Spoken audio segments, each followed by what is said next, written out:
is the problem. One love, the key for what we locked in. Unamalgamated. Heartbeat, the sound of the bass drum. Come with your best shot. Check one, check one. Rumble in the jungle, I'm a lion. Stand up for Yamasi Nation. Shout out to Yamasi Nation for real. All my tribes out there, you know what it is. When I forgotten, tribal rival. Super Blaze, we inside the campaign mix. Love the key for what we locked. On the other side. Don't call me a doctor, but we're on YouTube. Welcome. We're all from the melting pot, so everybody in the crowd is a Native American. Still, we're gonna give my Mixcloud people a little second to cross over real quick. Heartbeat, the sound of the bass drum. Come with your best shot, I'll take one. Rumble in the jungle, I'm a lion. Stand up for Yamasi Nation. For these generations, we the people lost but not forgotten. Tribal rivalry is the problem. One love, the key for what we locked in. Don't call me a doctor, but I will be your medicine man. We're all from the melting pot, so everybody in the crowd is a Native American. Like me, what can't you see? The enemy is a L-I-E. One family tree, we all. The truth is like smoking Joe, and so far, the bigger they come, the harder they fall. Bring on the giant, I'm ready to brawl. No getting up, flowing in my veins. Like a champion, I feel that I will never surrender. Born with the soul of a warrior, I will remain a contender. Born with the soul of a warrior, I will.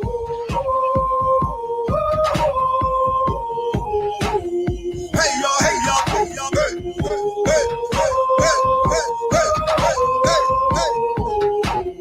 hey, y'all, hey y'all, hey y'all. I rule my dominion. I'm part Asian, Indian, Dominican.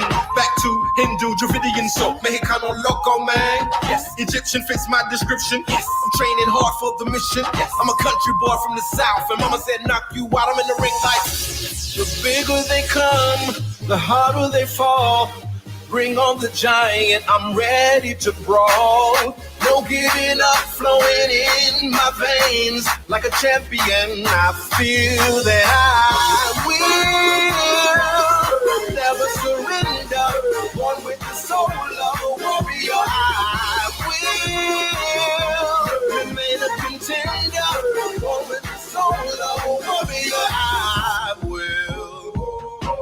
If you're down for one love and one people, let me hear you say, hey y'all, hey y'all, hey y'all, hey, hey, hey, hey, hey, hey, hey, hey.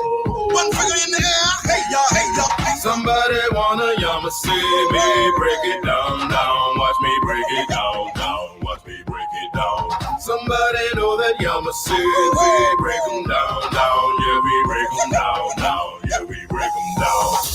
The bigger they come, the harder they fall.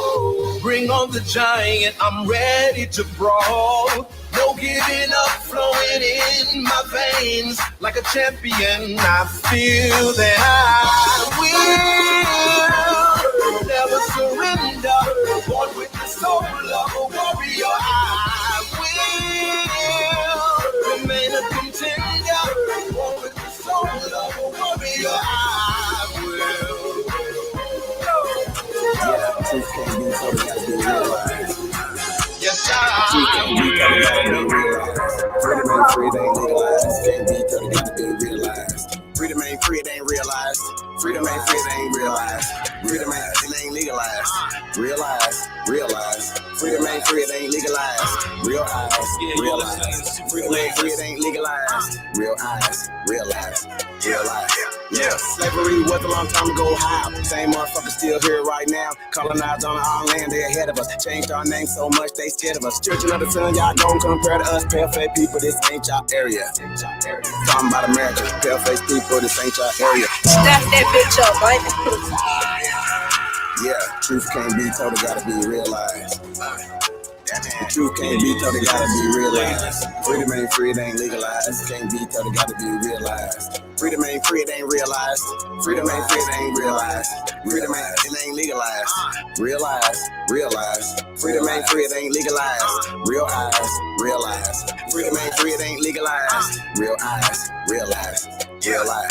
Yeah, slavery was a long time ago. How? Same motherfuckers still here right now. Colonized on our land, they ahead of us. Changed our name so much they scared of us. Children of the sun, y'all don't compare to us. Pale face people, this ain't y'all area.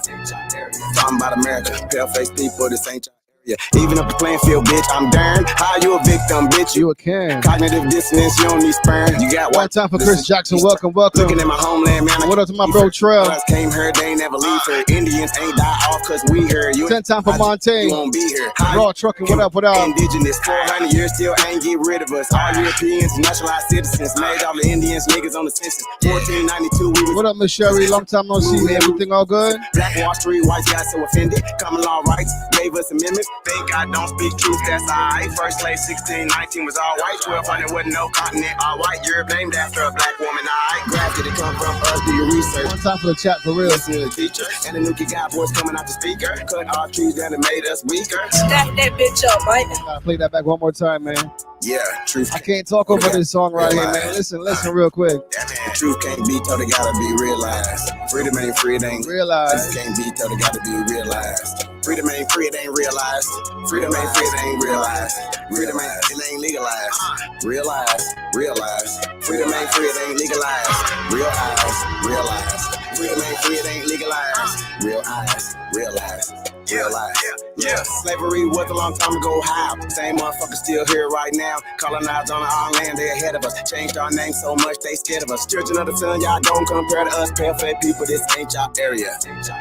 Talking about America, pale face people, this ain't y'all area. Even up the playing field, bitch, I'm darn. How you a victim, bitch? You a Karen. Cognitive dissonance, you don't need sperm. You got white privilege, so you don't need sperm. Looking at my homeland, man, I can't believe here. Colonized came here, they ain't never leave here. Indians ain't die off cause we here. You ain't gotta lie, just say you won't be here. How you American but not indigenous? 400 years still ain't get rid of us. All Europeans, naturalized citizens, made all the Indians niggas on the census. 1492, we was on the fences. Civil rights movement, we was so defensive. Black Wall Street, whites got so offended. Common law rights gave us amendments. Think I don't speak truth, that's alright. First slave 1619 was all white. 1200 wasn't no continent, all white. Europe named after a black woman, alright. Graph did it come from us? Do your research. Go within, quit listening to the teacher. And the Nuki got boys coming out the speaker. Cut off trees down and made us weaker. Really they foreigner, the shit gets deeper. Whites don't know where whites come from either. I'm Aboriginal, we come from the ether. Ruling over us in our land, that's evil. We ain't colonized right now, black people. Prisoner of the war, that's why it ain't equal. Wake up everybody, don't be no sheeple. Freedom ain't free, really freedom is illegal.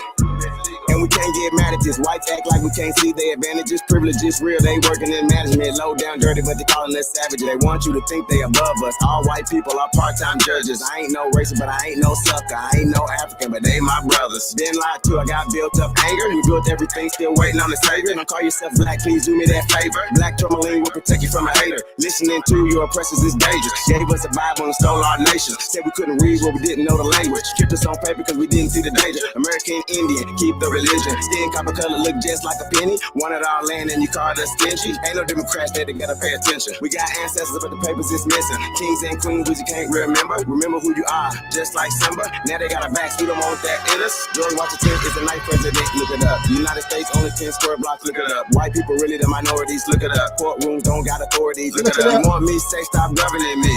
Gave me a straw man, it's really not me. Why you don't keep it 100 with me? Why Trayvon Killer still walk around free? Made this song for the truth, don't hate it. History was told and don't hate it. We still oppressed, somebody gotta say it. I'm taking out of school, that's the reason I made it. History, it's his story. History, it's his story. History, it's just in the word. History, it's his story. It ain't my story. History, it's his story. Yo, I have to let this thing play all the way to the end, man. You just gotta get that information, man. Real talk, you know what I mean? Any way you want to take it.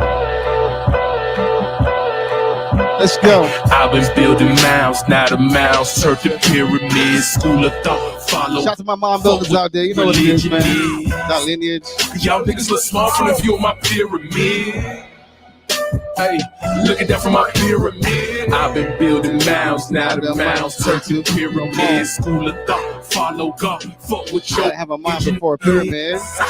Y'all niggas look small from the view of my pyramid. Hey, look at that, my pyramid. School of thought, I was building mounds. All I did was dig. Now I'm building pyramids. Mama, look at what I did. Cut off the leash, took off the hook. The world brainwashed off of just one book. Same book, till my mama turn her other cheek. Don't bring me no bitches, that shit get cooked. Did my research, found out my worth. Shit, I own everything on earth. That's why the Elohim with the young God like me to cast off who rocks pussy knockers in the dirt. Master ceremony, listen what the God say. Manifest life off of what I say. Parasite D-I-A-Y-A. Pull up the liquor, then I say I shake. I've been building mounds, now the mounds turn to pyramids. School of thought, follow God, fuck what your religion is. Y'all niggas look small from the view of my pyramid. Hey, look at that from my pyramid. I've been building mounds, now mounds turn to pyramids. School of thought, follow God. So you gotta have a mound before you have a pyramid. Y'all niggas look small from the view of my pyramid. Let me tell you something. Hey, look at that from my pyramid. That y'all should already know. Where's the most mounds in the world, man? GTP Beats. I'm gonna tell you where the most mounds at. That man.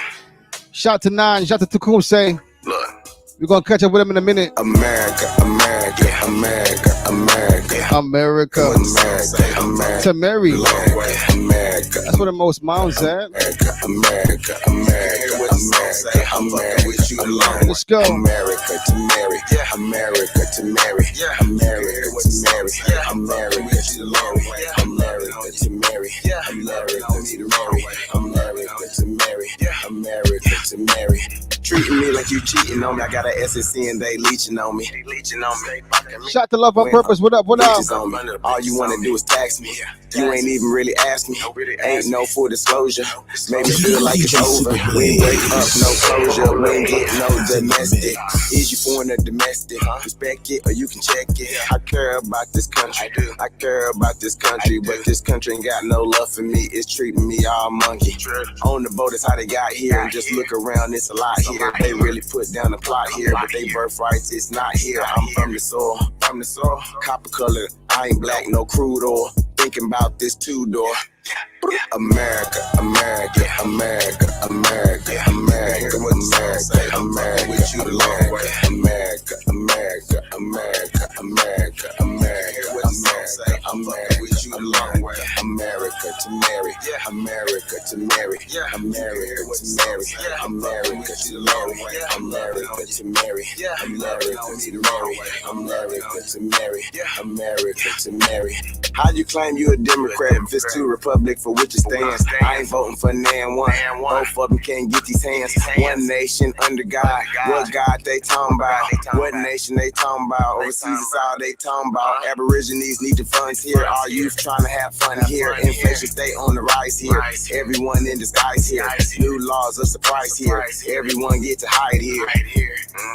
That's right, everyone get to hide here. Remember, it was just you and us before colonizing. We was doing us, no third parties. The two of us never seen them, but they knew of us. Destroyed our ruins, then ruined us. We was Indians, made us switch us up, made us switch us up, made us switch us up, made us switch it up. We ain't giving up. America, America, America, America. The moment you realize America, people that you love that you don't have to live. America, America, America, America,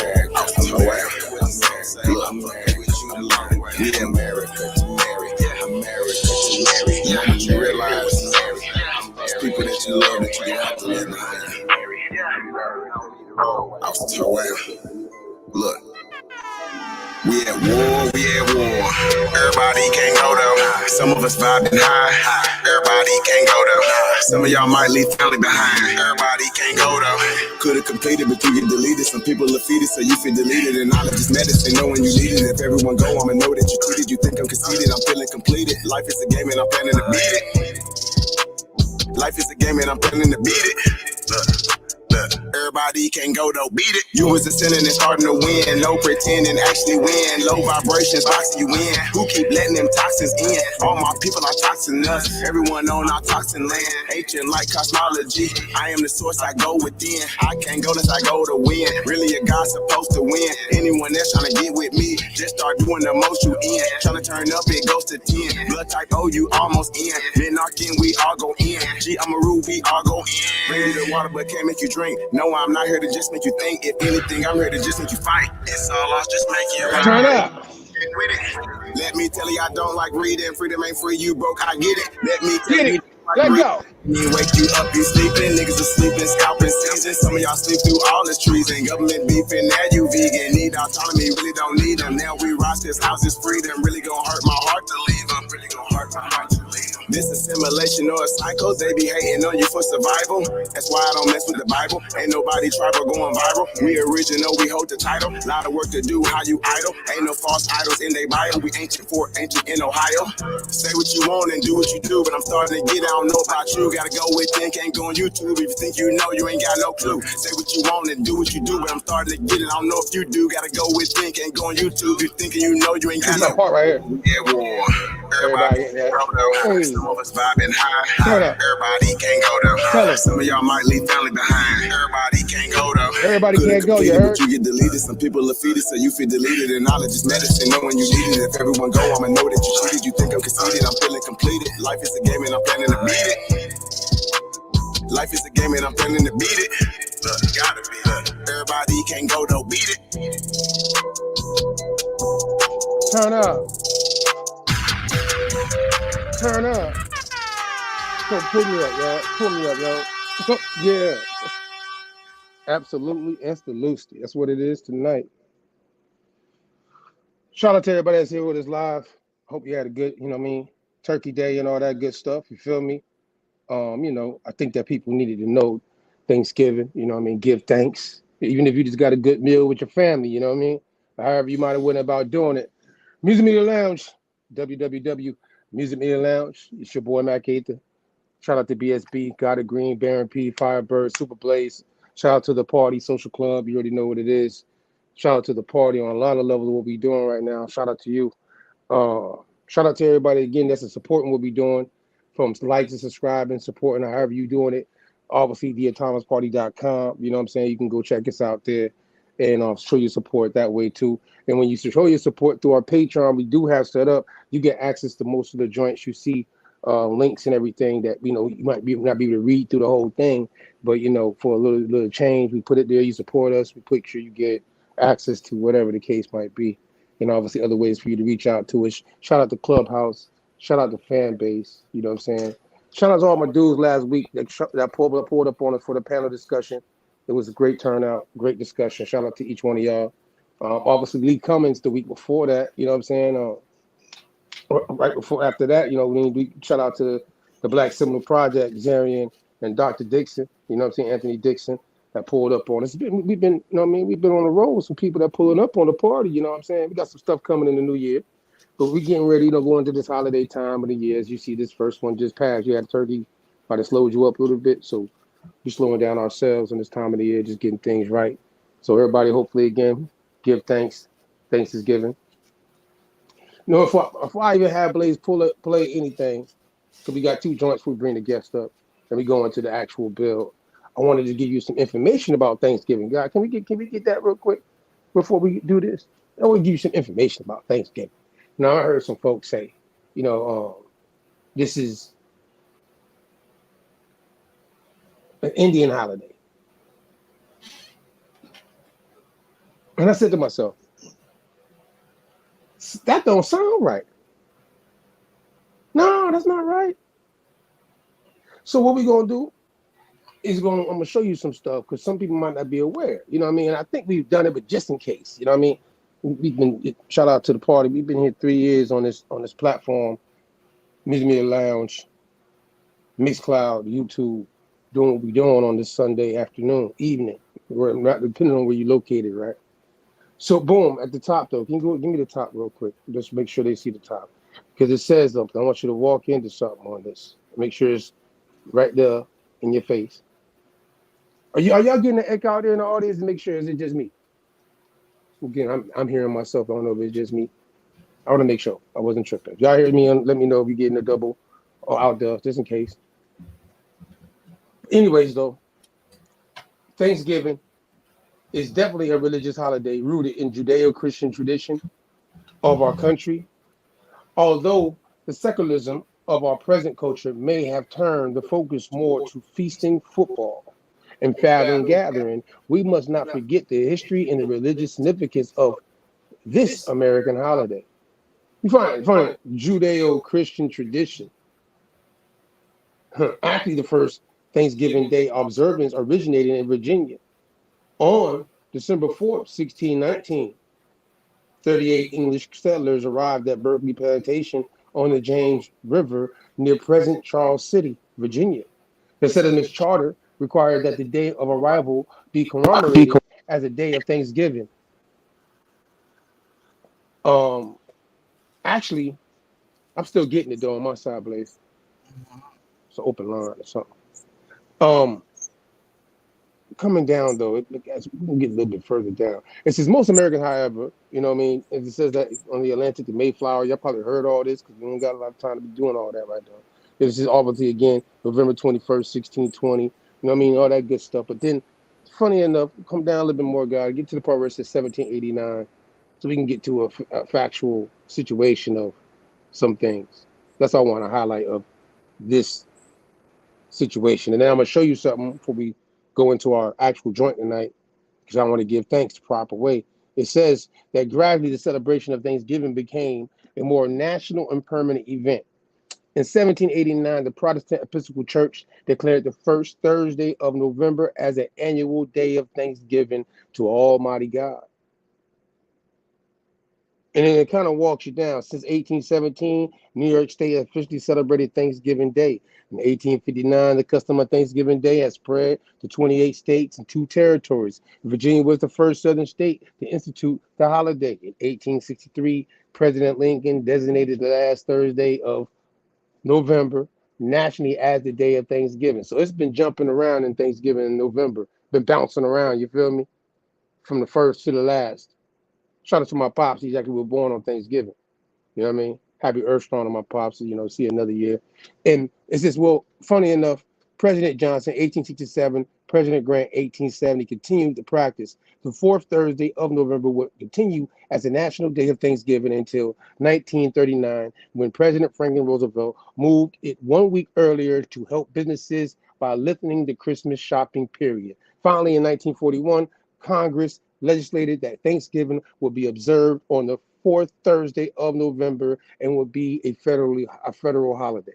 So boom. But I got a caveat. Give me one more joint real quick for this thing. I got to throw this other part in because see, just like this always, we get this new. Some people might know this, who are very big on American history, especially from the 13th colony time frame that's being tracked with Pilgrims and Indian, that storyline. But them Pilgrims, they kind of tied to this 13 colony situation. But see, this is my thing.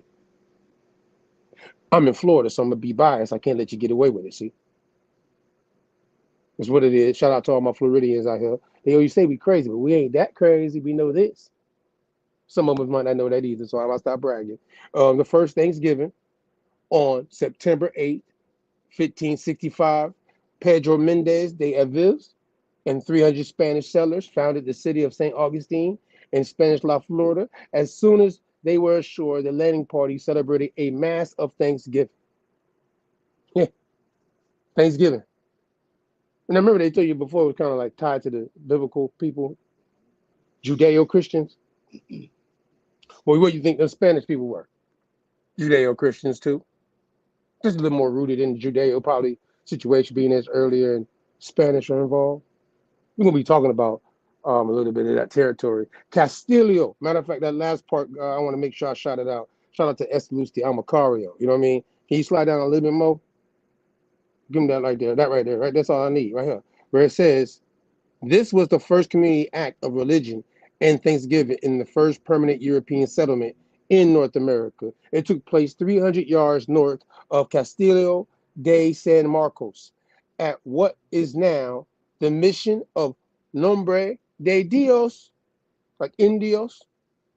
Dios is the term for God in Spanish. Dios, Deus, French too. You know what I mean?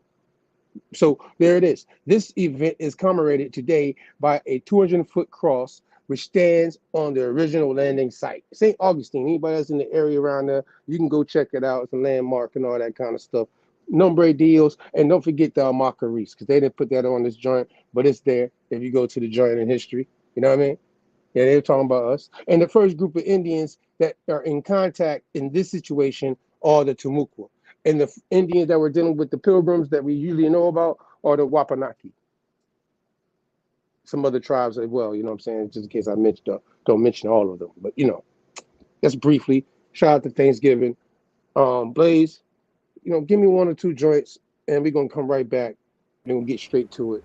Shout out to everybody that's in the chat. Shout out to our guests tonight. You already know Party, Nine Ether, Tecumseh. We're gonna get to it. Blaze, is on you. You got back.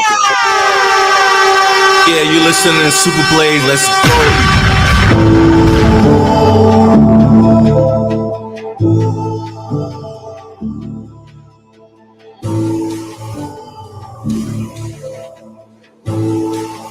Jack, back in the saddle.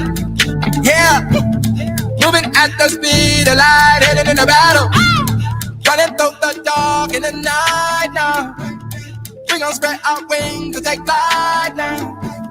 You gotta let it rain out, they bring the rain down, they bring the flames down. This is the change now. Dance in the rain right now, ain't no games right now. Dance in the flames right now, there ain't no pain right now.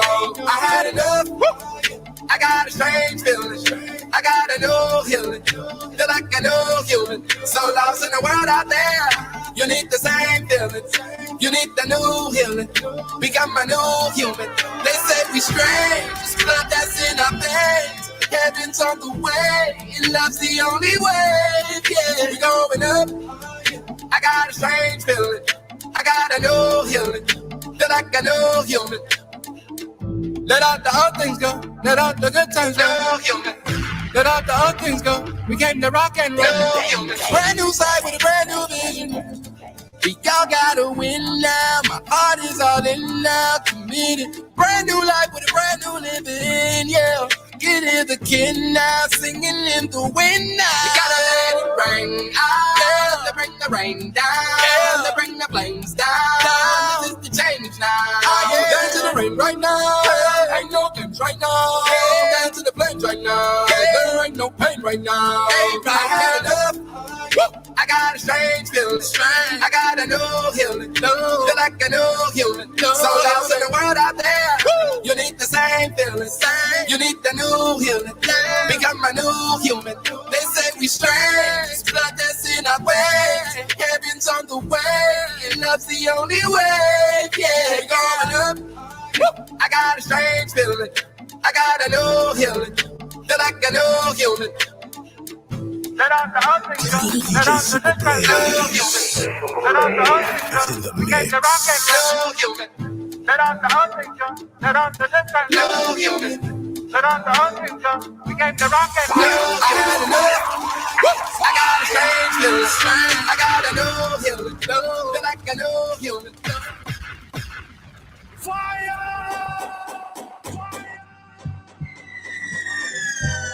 Yeah, you listening to Super Blaze. Let's go. Bang, bang, bang.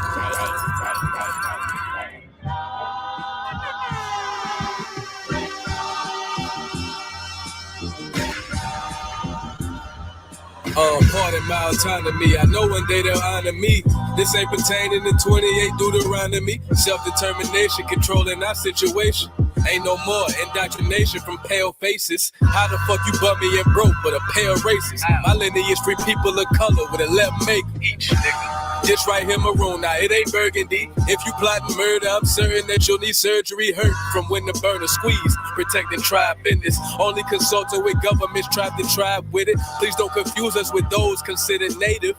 Semi-autonomy never was in our nature. Just address me as Estelusti. Wild Indian status and Cherokees riding Ruchis. In my war bonnet, if you want it, bring it to your region. And black force is the same color the European. Pardon my autonomy. I know one day they'll honor me. This ain't pertaining to 28 Deuteronomy. Self-determination, controlling our situation. Ain't no more indoctrination from pale faces. Aborigines, which means black folks. You never find a white aborigine. Aborigines are called natives, or they're always dark-skinned people. You and I are aborigines. But you don't like to be called an aborigine. But you don't like to be called aborigines. Some might not like to be called a lot of things after we get done with breaking down some of this stuff. You feel me? But you take pride in both sides of your tree. Shout out to Blaze. Campaign makes 8 to 9 o'clock. Mix Cloud. We cross over at 9, right before 9. Hopefully timing. No, it is. Shout out to Media Lounge too, 8 o'clock. We live in the mix. Blaze, tap in early. Go to our channel. I would say go to the website. And you'll be able to find the link for Mixcloud if you ever forget. Most will remind you. You did. But let me get that joint real quick though, man. What's the first joint I got, Blaze? Let me Blaze. Look at me still. I got 2 people on the board. You see how that worked? Got it, Green? Yeah. Matter of fact, let's pull up our guest though. I think we got nine, sir. We got 9 here. Before I even do it. What up, 9? What they do? What they do? You hear me? Yeah, I hear you. Everything good? Everything beautiful this Sunday evening.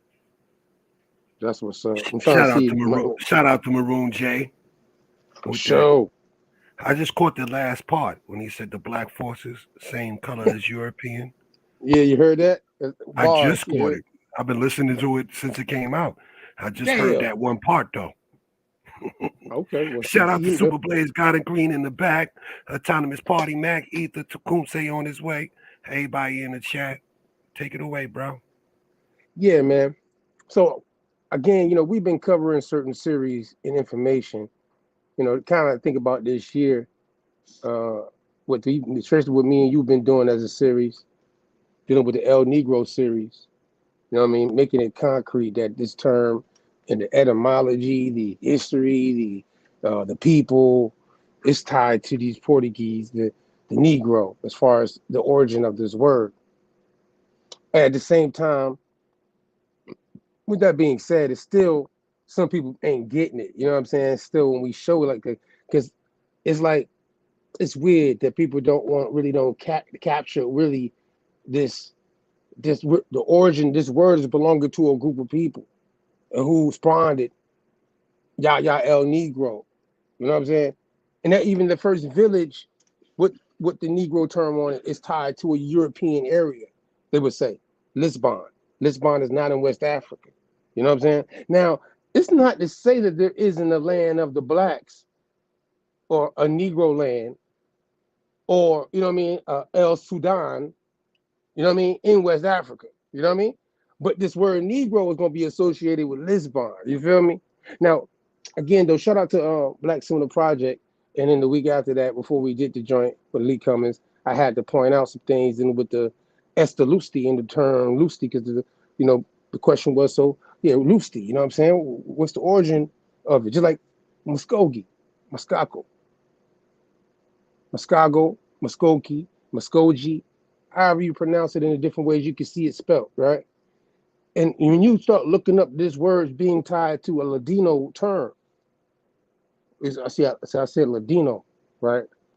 Because it's obviously tribes prior to Aboriginal terms that were being used prior to this term Muskogee being used, right? But see, we still got to acknowledge that this Muskogee thing being that it's tied to the Ladino, that means we have to, connect it to the colonies that were coming over speaking Ladino. And for your anglicized folks, Latino. You know what I'm saying? But at the same time, I'm gonna put it with the D. You know what I'm saying? Like I like to say Lacondo, and it's supposed to be Lasando. You feel me? But you get where I'm going with it, though. I make sure I correct myself. You know what I mean? But as long as we get the drift. Feel me? Now, at the same time, I want to give a shout out to the lady that, kind of showed me that and made me go look that this term Muskogee is in 4 of the 5 civilized tribes at some point in time, strictly being that the Spanish are in the same regions that these 4 out of 5, and I won't count the Cherokee too, but the other 4, the Chickasaw, the Choctaw, the Seminole, and the Muskogee Creek, those 4, they have connection to this Muskogee situation, right? So now, either way, when she showed me that also let me know that's why this term Estelusti. Can we pull up the link real quick and show the folk what I'm talking about? What she talking about? You know what I mean? Why it could be used in a larger manner for Black Indian. You know what I'm saying? But this term Estelusti is a Muskogee term. It's a Muskogee term at its root, and it means mixed black. But there's layers to this Lusty. See, this Lusty thing, you're like, when you go look up Lusty, you're like, wait a second, I don't see where Lusty's supposed to correlate to meaning what we think of black today. It's deeper than just a color or a crayon term. You know what I'm saying?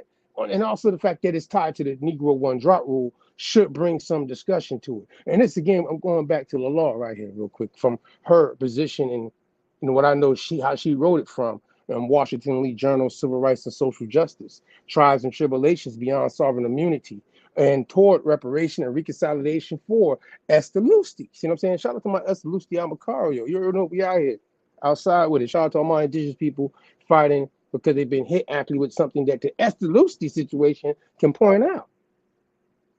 Some people have the mixture. Some people don't got the mixture, as they would say. I'm not here to, tell nobody what their family lineages are, right? But some people that, as on a how they do lump us all together level, the Estelusti was the premise for a lot of our other folk who were obviously in the status of being of these nations and being deciphered from being on the regular roll to be on a freedman roll or just being labeled free people of color because they didn't go to Oklahoma at the time of the Indian removal situation. And which would count for all 5 civilized tribes and free people of color, mixed and non-mixed situations. But however, pull up real quick, guys. Let me get this Carla D. Pratt. You know what I'm saying? Make sure y'all see that. You know what I'm saying? Make sure you see that. Carla D. Pratt. I mean, I'm going to read this because sometimes you got to be redundant. Stop right there. That's really all I want. I want to go back to that part right there. Right there. Yeah. This article advocates a form of micro reparations for a limited class of African Americans. And it says / the Estelusti. Then in parentheses, it says what? Black Indian. And let's see, the article seeks reparations in a form of a racial healing, not only from the United States government, but also from particular participant of African American slavery, Native American Indian tribes. Interesting. The article begins by defining the theory of micro reparations and providing the historical foundation, which serves as the factual predicate to claim that Black Indians have for reparations. This part of the article establishes how the rule of hypo descent, or the one drop rule, it's also we call it the Negro one drop rule, because that's all it was, is one drop of a Negro. It takes out all your lineages of what you might find in genealogy in real time, right? So in presumption that you even have this one drop rule. But then see this word loosely now, pay attention now, look closely. And then it says, has served historically and presently to exclude Black Indians from tribal membership. So in this particular position, you understand the politics of what happened up there in Oklahoma and certain things. And 9, you did joint on our joint, Oklahoma burning. You know what I'm saying? When you did that, you were breaking down that back then. And that was one of the first joints you came on the party with. You know what I'm saying? And it is still tied to this term, Estelusti. You know what I'm saying? But see, this today we about to get loose with it. You know what I mean? Because this word loose is going to take us back, suki now, to a time that's not from here. Just like how this word Muskogee is tied to Ladino, which is tied to Spanish and Portuguese that came over here, right? So is this word Lusty in a prominent understanding of a certain group of people that they, happen to remember, and always it traveled for however it worked out for the Indians, Aboriginals, based off the first group of people they came in contact with, to use this term Lusty so loosely. You heard me? Yeah. Let me get to the next joint real quick though. Get to the next joint real quick. Let's keep it moving, because I know, it's all in the signs, because I know you guys something on at 9, and I want to make sure that people understand that we ain't being biased with the information. It's just, when you search and you're going to look at things linguistically, you know what I mean? Things, happen to, stick out, you know what I mean? And you can't be in denial of what you know and what you read, right? We're too old to be doing that, right? So here we go. Political science research. So I was left you with Carla D. Pratt, you know what I'm saying? I'm using this political science research joint to go into this term Luso. See that word Luso? Or Lusophone Africa. Luso, Lusty, Yeah, yeah. There's a connection though. Now slide down, go. I'm gonna read a bit of this right here for you. Because there's a couple joints. I just want to pound it on this part so you can get it right. It says the term lusophone is closely associated with the Portuguese sphere of influence. It is used to refer to people and states across the world with a cultural background and language significance influenced by the Portuguese. The spread of Lusophone culture, it's also called Creole in West Africa, can largely be attributed to the Portuguese explorations and colonial conquests around the world, dating back to the 15th and 16th centuries.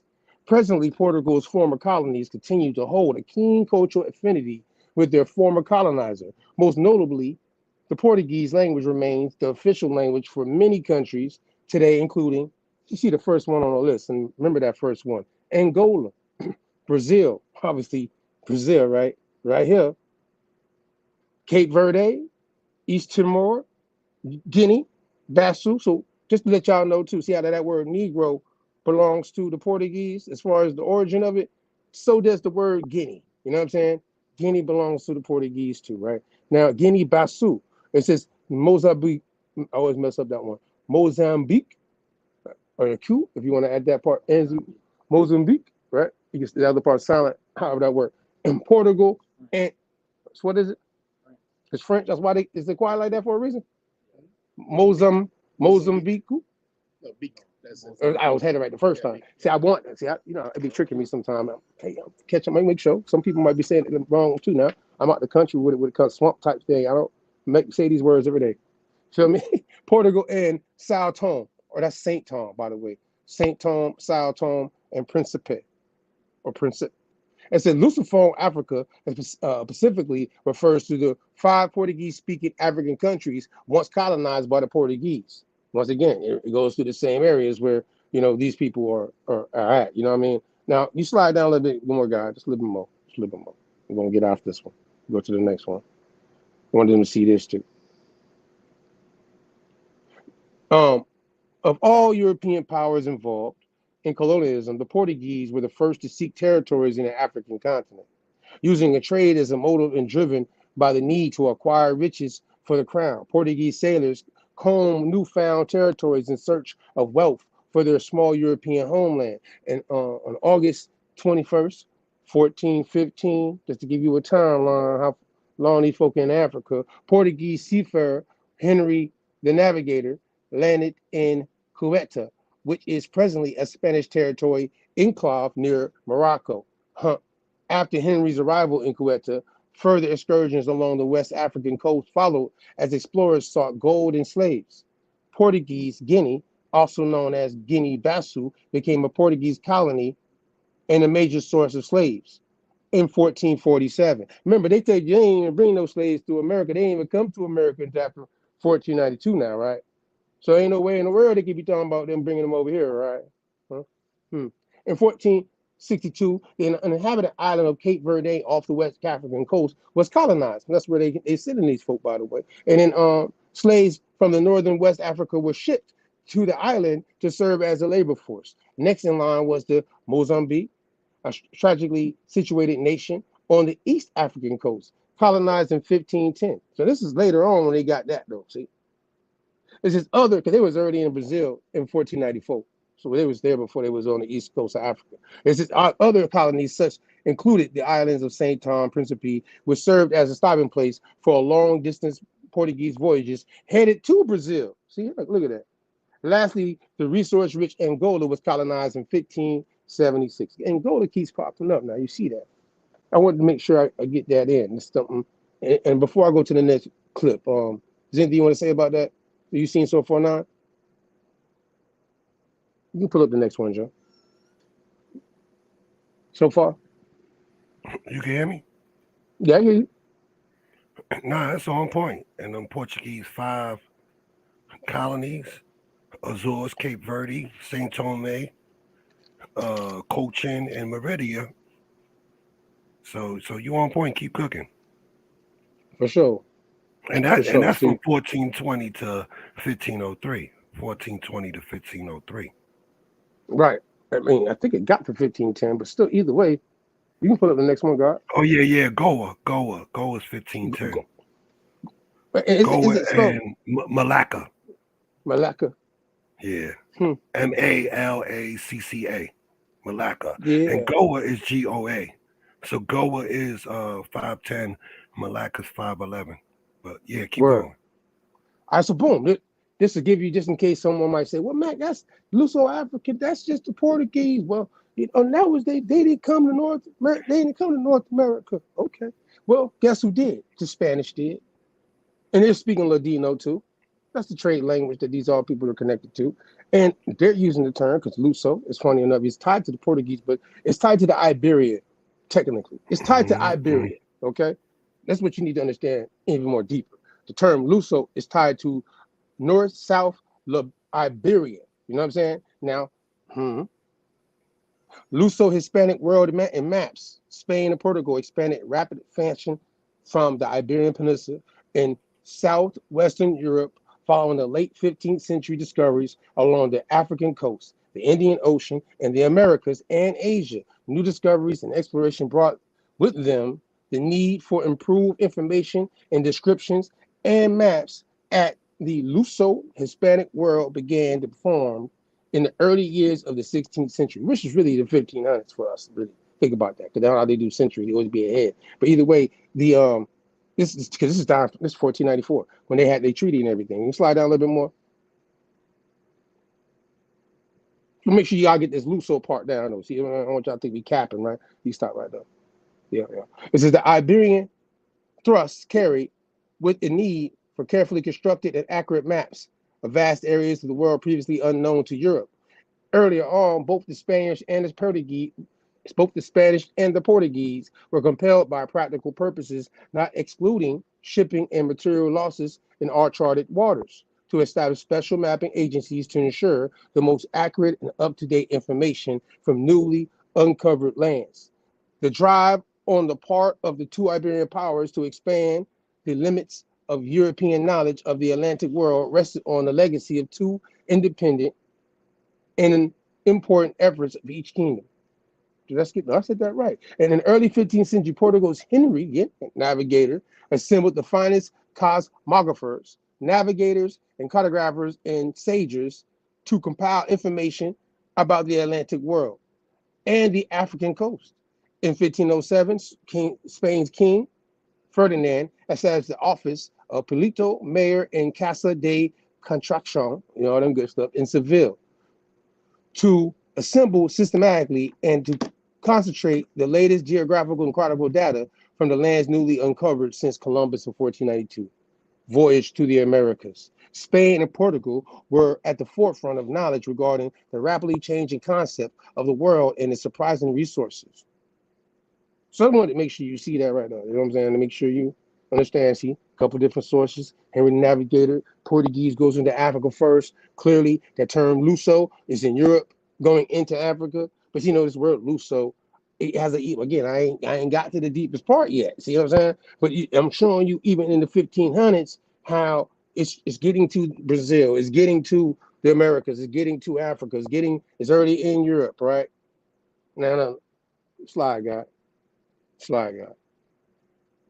Luso Hispanic world. All right, go ahead. God said he want to throw something in here. Clip coming from everywhere. If God throw them in, you already know what it is. Cause see how people got to get this Luso. I don't want to think anybody be capping about this. You know what I'm saying? Because we gonna even use the term Estelusti and not know what the origin of it is. You know what I'm saying? We got too many people out here doing that. They be coming into something and then they be arguing you down about something they don't even understand really tied to. You feel me? Where you want me to read from, God? Oh, there we go. So just as an example, since Muskogee, right, has this term Luso, Lusti, right? Obviously the Choctaw.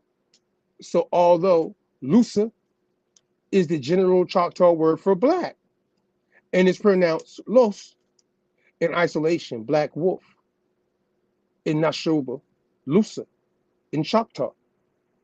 You see that word Lusa? You know what it's influenced by? It's influenced through that Lusa situation that's dealing with some people that's coming over here that's black, you know what I mean? Coming out of Portugal, obviously tied to Africa, and they all black too. But they tied to the term Luso because when they came over, they're speaking Ladino. I want to make sure you get that in your head because people think English is the first like colonies language that came over here when they think about Europe. You know what I'm saying? Just like how people think Thanksgiving over here was tied to some English speaking people before it was Spanish or anybody else. You know what I'm saying? Well, like what's going on? You being biased? The Latinos do Thanksgiving too. Latino speaking people, as they show you, Judeo-Christian, they were doing Thanksgiving too, my friend. Yeah. Now, Losa, here's another one. Examples, right? You doing God, you don't hurt them like that. It says Losa, Lusa, Luste, the Chickasaw word for black. Yeah, yeah. So this to show you that it's in there. You know what I mean? It's all the tribes know when they just the differentiating, you know what I'm saying, on who got a mixture in their tribal situation from the first contact situation because of the Ladino term for a mulatto, and if it's a dark skinned mulatto, Luster might have been used to describe you when they were, you know what I'm saying? There it is again. And then this is what the Seminole, Miccosukee, and Seminole. So yeah, we're gonna show you in all three of them joints. See that? We're hitting all these 5 joints. Like Carla D. Pratt laid out, you know what I'm saying? Black Indians, yeah. It said coming down, black, Lucci. And then right there, December 1961. Estelusti, Estelusti, you heard? Yeah. We're just saying it the indigenous way. Because we know we got hit with the one drop. Like I said, some people say they don't have no mixtures, some people do. But obviously, if you look like me and you have ancestry tied to any of these joints, you know what I mean? You know, that's a term that might be used to describe what happened to you. Estelusti. Absolutely. So we ain't being biased. Are you ready now? All right, let me go give him this evolution of this word. What you think so far now? As I'm going through this right here, I'm trying to move along slowly before I get into the, you know. I think it's on point. Keep cooking. Oh, for sure. So now this evolution, Cambridge University, you know what I'm talking about? Evolution of the Portuguese identity, Luso. So like out here, no, it's funny. So we got the Portuguese come up with the word Negro.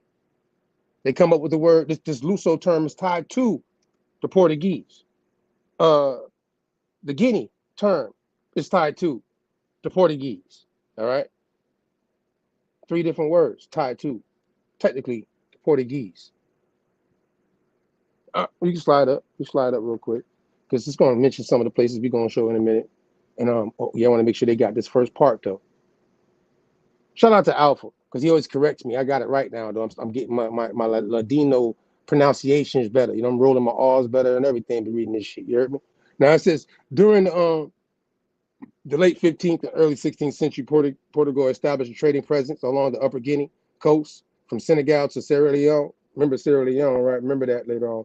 Immigrants, Portugal known as Lasando, some of them Jews, see this word Jew come in, seeking to escape religious persecution, Yahudi, I would like to say, settled along the coast, where many of them married women from local communities. By the early 16th century, Luso Africans, or Portuguese, as they called themselves, were established at trading centers from the Petite Côte in Senegal, South Sierra Leone, descendants of Portuguese immigrants to Cape Verde Islanders of the West Africans. The Luso Africans developed a culture that was itself synthesized of African and European elements. That's that Creole right there.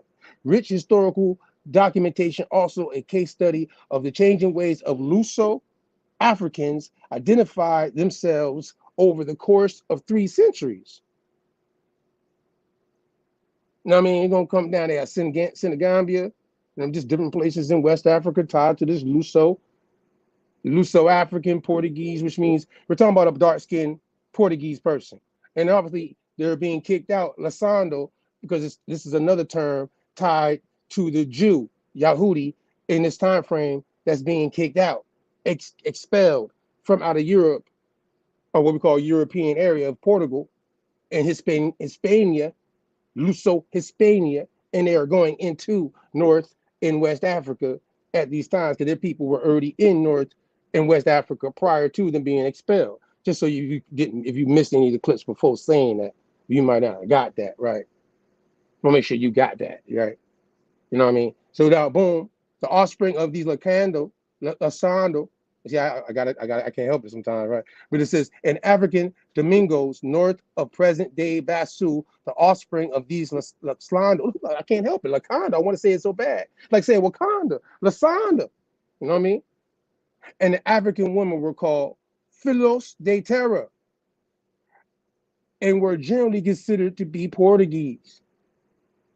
Throughout the 16th century, descendants of Lasandos, I can't help it, y'all, I promise you, I can't help it now, it's a trick, maintained close commercial ties with the Cape Verde Islands. Cape Verdeans were themselves the offspring of mixed Portuguese and West African marriages, sharing elements of common culture and united by marriage and economic ties. Mainland Luso-Africans and Cape Verdeans represented a social complex and geographically dispersed community. Cape Verdeans, like mainland Luso-Africans, resolutely maintained that they were Portuguese. And both subgroups employed the same essentially cultural criteria of group identification. Yeah, so even when they're in Africa, with African mixture, they're like, nigga, I'm a Portuguese, I'm Luso. And them bastards up there in Europe, they kicked me out. Lasando, them bastards. I mean, I'm just thinking I had to say it in their terms back then. You feel me? Talk to my Luso roots. I ain't found no genealogy type shit. Maybe, you know, I don't know. It's coming out of me. I'm reading all this shit, right? Playing with y'all. Let me go ahead and but I'm definitely absolutely Estelusti. So as we showed you, you know what I mean, tied to this lineage situation on the tribes and awfully where it's coming from. See, it's not tied to no 13 colonies. Just like Thanksgiving ain't first tied to no 13 colonies. See what I'm saying? This shit tied to the first contact where J.A. Rogers says the Blackamoor and the Indian become the mulatto. And the mestizo is the term that the Spanish would have used. You know what I mean? You can do that whole thing, you know what I mean? Part of my complexion and all that kind of good stuff to kind of get some more information on that. I'm literally just going this first hour of I want to make sure these things are out the way. See what I'm saying? Slide up a little bit, God. Do I have the Lusitania joint with the Lusitania? Cause that's what I want to get to. See, I'm being impatient. I hope they got this. Show a little joint right here. Here we go, right there. Luciphone. No, go back up. That's the part I wanted, right there. Right there. It's a map and shit. Luciphone is a word that means Portuguese speaking. See, I'm making sure you see it throughout this whole joint. Luso refers to a tribe of people. Here we go. Now this is where we got to get interested.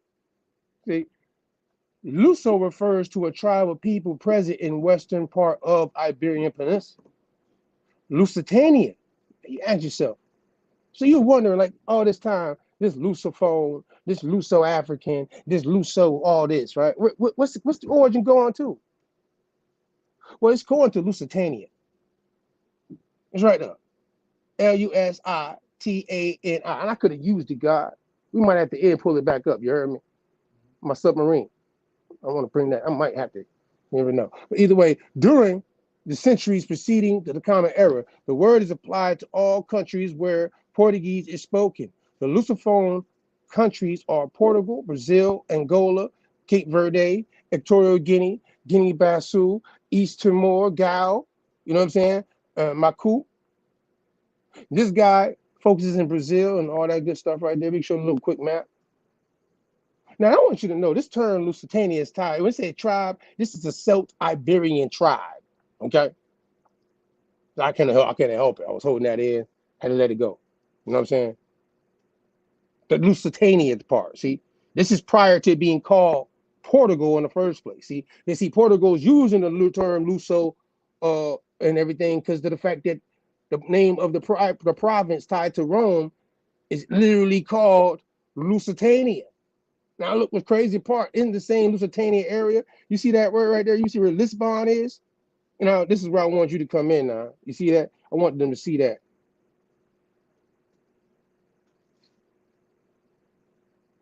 The map, nice little map, fancy shit they got going on. Look at this, how much they think of the New World at that time, and they map thinking across from the west coast of Africa. the Guinea and all that good stuff. And they showing you like the Straits of Gibraltar kind of like in a, you know, interesting way. You know, 9. The most important manuscript, I want you to check this out and tell me what you think.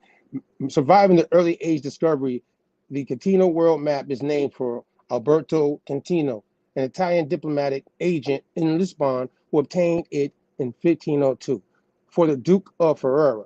It incorporates extensive new geographical information based on 4 series of voyages: Columbus to the Caribbean, Pedro Alvarez, Cabral to Brazil, Vasco da Gama following Cabral to the Eastern Africa and India, and the brothers Corte-Real to Greenland and Newfoundland.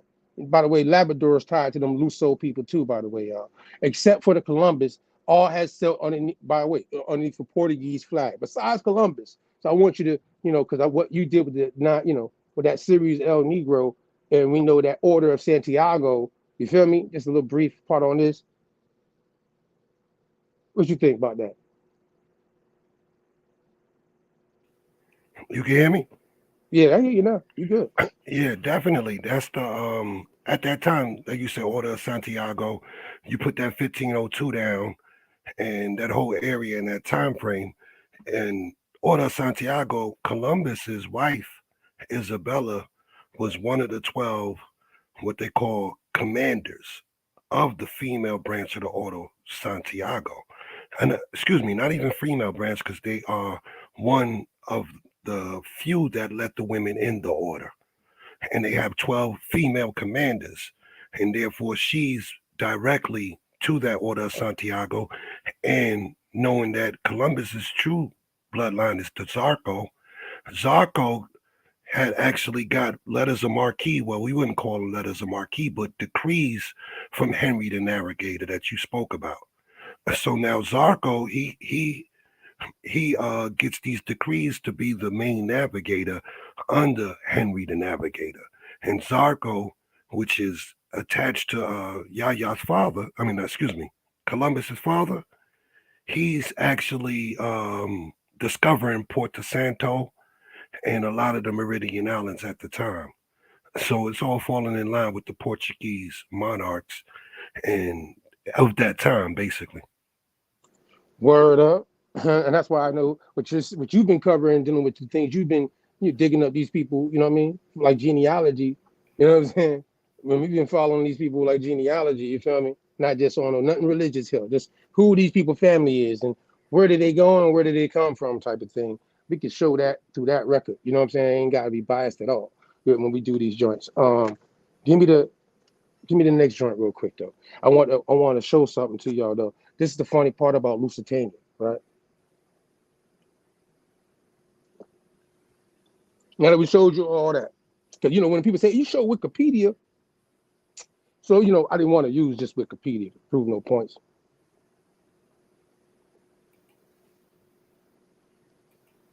All right, so this is the histories of the Jews in Portugal, reach back to over 2,000 years and is directly related to Sephardi history, the Jewish ethnic division that represents communities that originated in the Iberian Peninsula, Portugal, and Spain. Come down a little bit more. See, that's simple.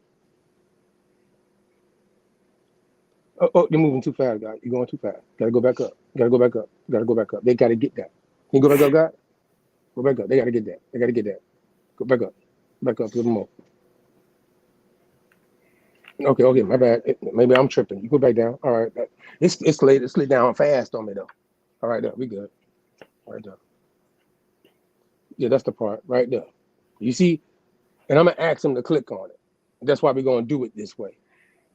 It says Jewish population existed in the area long before the country was established. We're talking about Portugal.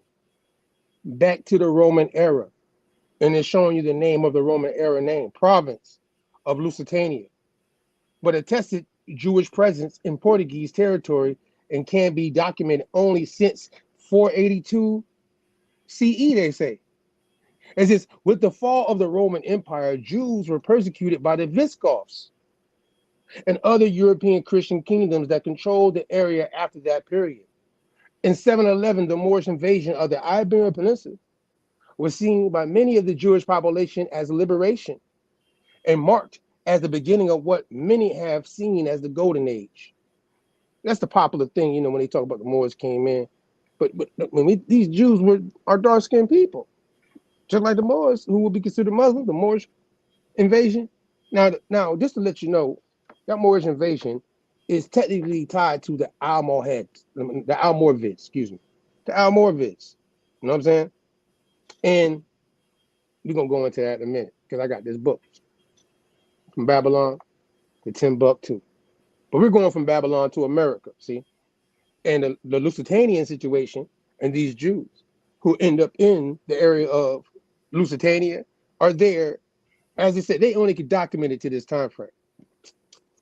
But the word on the street is, and on the other side is, that these folk left Babylon and went to these areas. You know what I'm talking about? And then it happens that, you know, we already just showed you how these same Lusitanian people click on Lusitania for them so they can get the Lusitania. I don't think we showed them Lusitania straight up. Straight up. Was an ancient Iberian Roman province comprising part of modern Portugal and a large portion of western Spain.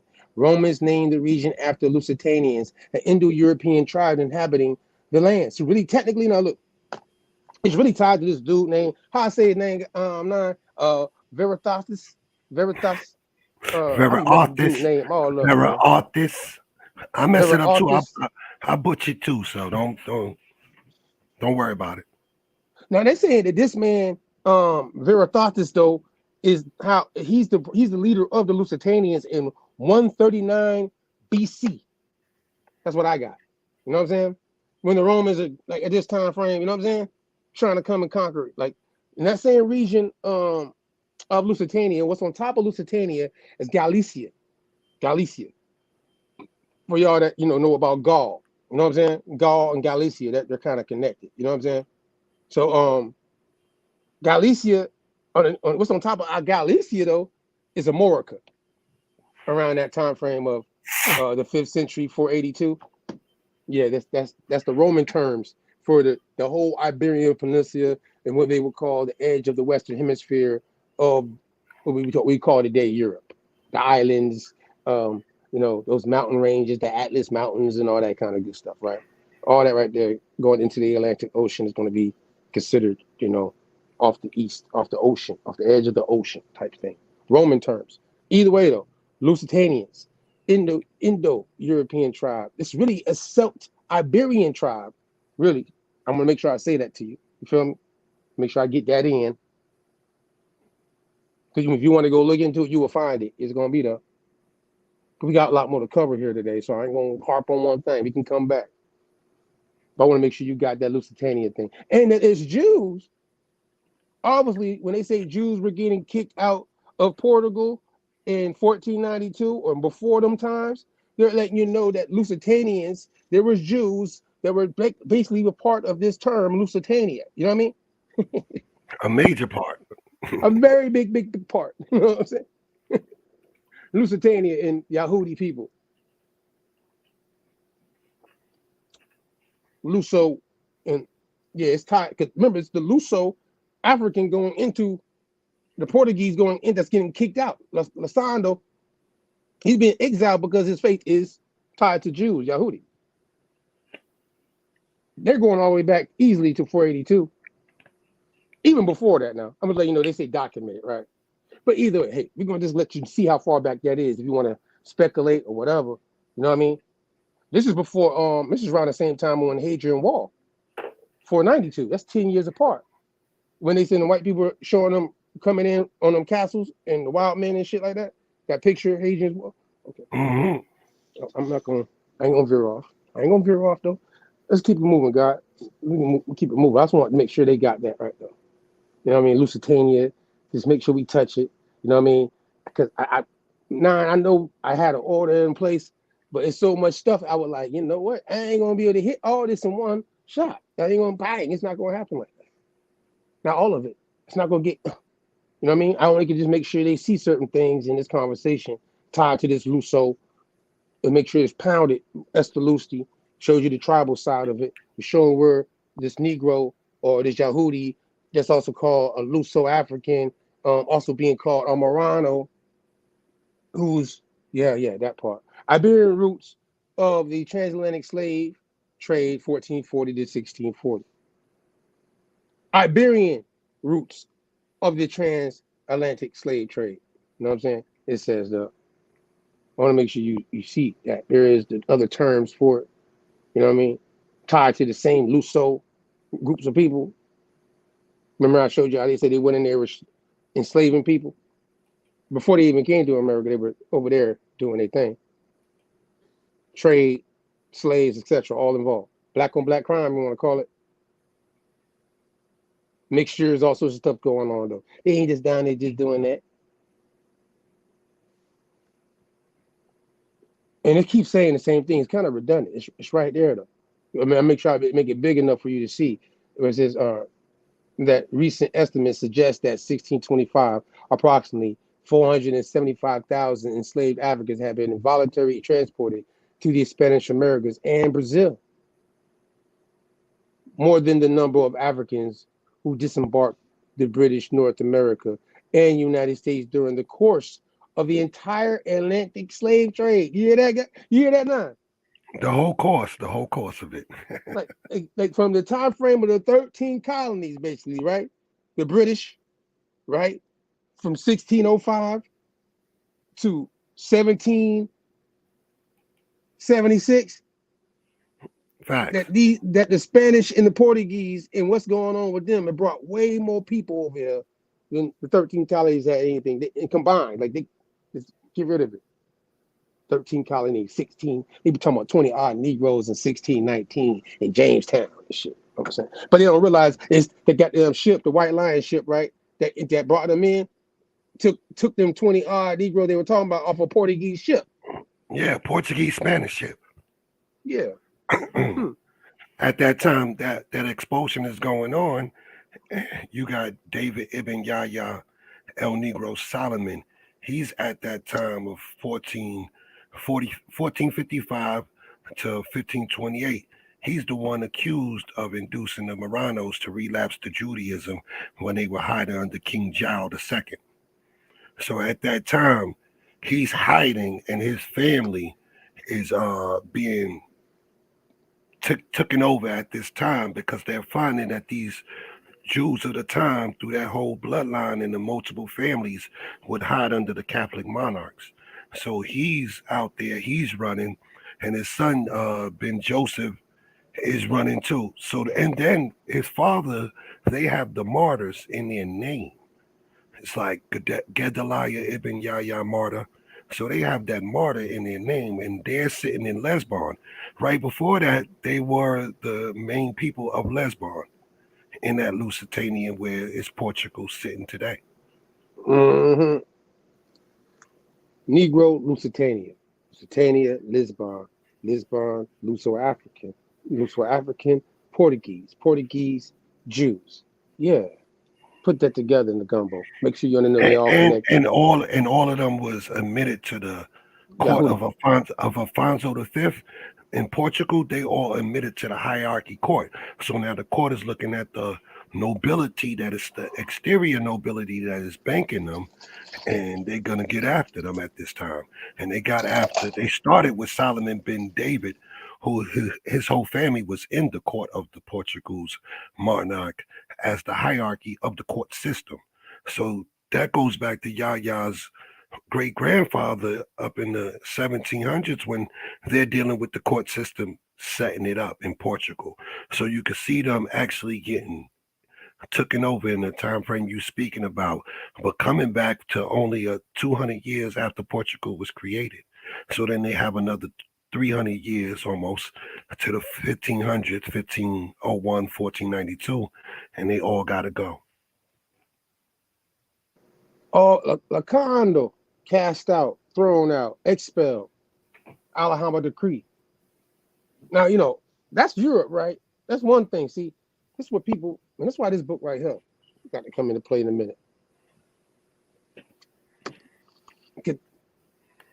When they just said, and I know some people going to debate about the numbers, right? No, they didn't bring 500,000 Africans over here. No, they only brought this. We got this. Listen, you heard, if you're using the records tied to the 13 colony situation, That ain't even got nothing to do with that situation. Am I right? Nah, am I tripping? Like they're two different. You ain't Two, gonna find that record in that record, right? yeah, it's two different situations. That's Great Britain, that's England. Over here is Spain and Portugal, and we know Spain and Portugal was fighting for years. And you can't get some records in Portugal. It's like all hell within the monarchs because they don't really want you with the records to look, but they let them go to the scholars that are out here searching and doing the little writings like D. Silva, who wrote on Columbus being the Zarco family. They are getting in the upper echelon to really drop the information because they truth seeking to show what we have got wrapped into that black European, that Luso African, that Lusitanian Jew, and most of that area up there, they're coming first. They're the first ones coming. A lot of slaves and a lot of workers. More workers than slaves. More people who are willingly coming, but then on the other hand, a lot of families are being chased out of that area. That part. So I brought this book up right here. I want to make sure we got a little piece of it. God, you want to go ahead and slide to the since we talking about the Portuguese. There's a lot of stuff in this book. I would tell you to go get it, read the whole thing from Babylon to Timbuktu. You know what I mean? Um, and he's gonna talk about how, from after Babylon in certain part of this book, how some people went out to what we call Europe. You know what I'm saying?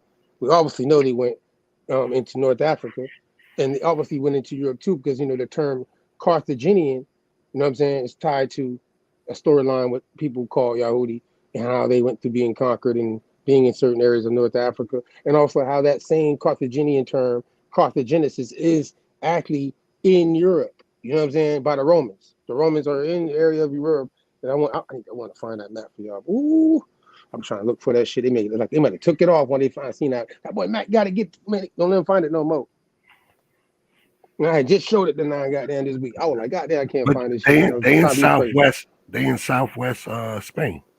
Right. That's the headquarters. The Carthagenesis. The Carthagenesis. You know what I'm saying? That would be the area at that time. Yeah. You know what I mean? So all these folks is in certain areas when you start to see all this shit, right?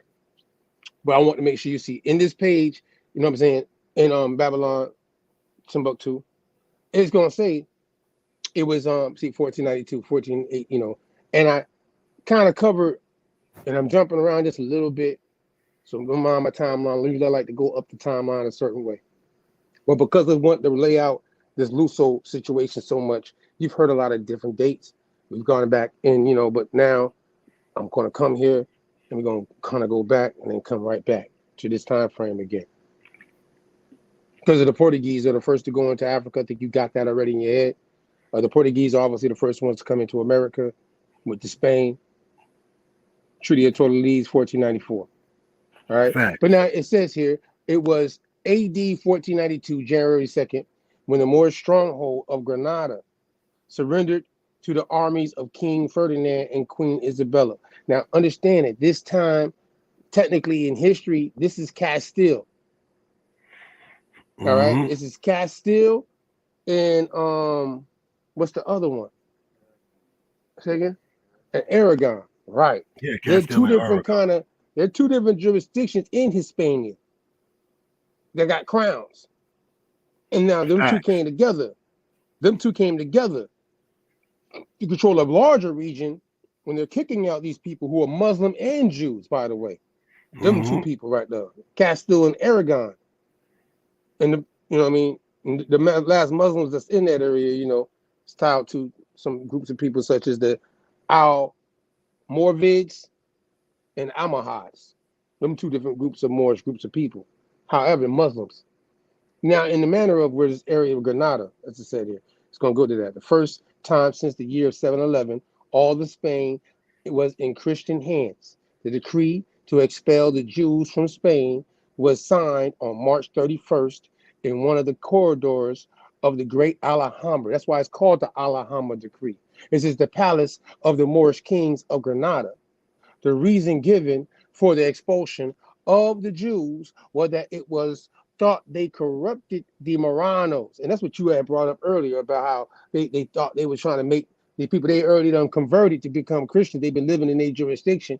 And now you got certain people, you know what I mean, telling them, man, you should go back to your original shit, man. You shouldn't be fucking with these people like that. You know what I mean? Either ways, though, Moranos, Jews converted to Christianity by privately encouraging them in disloyalty to Christianity.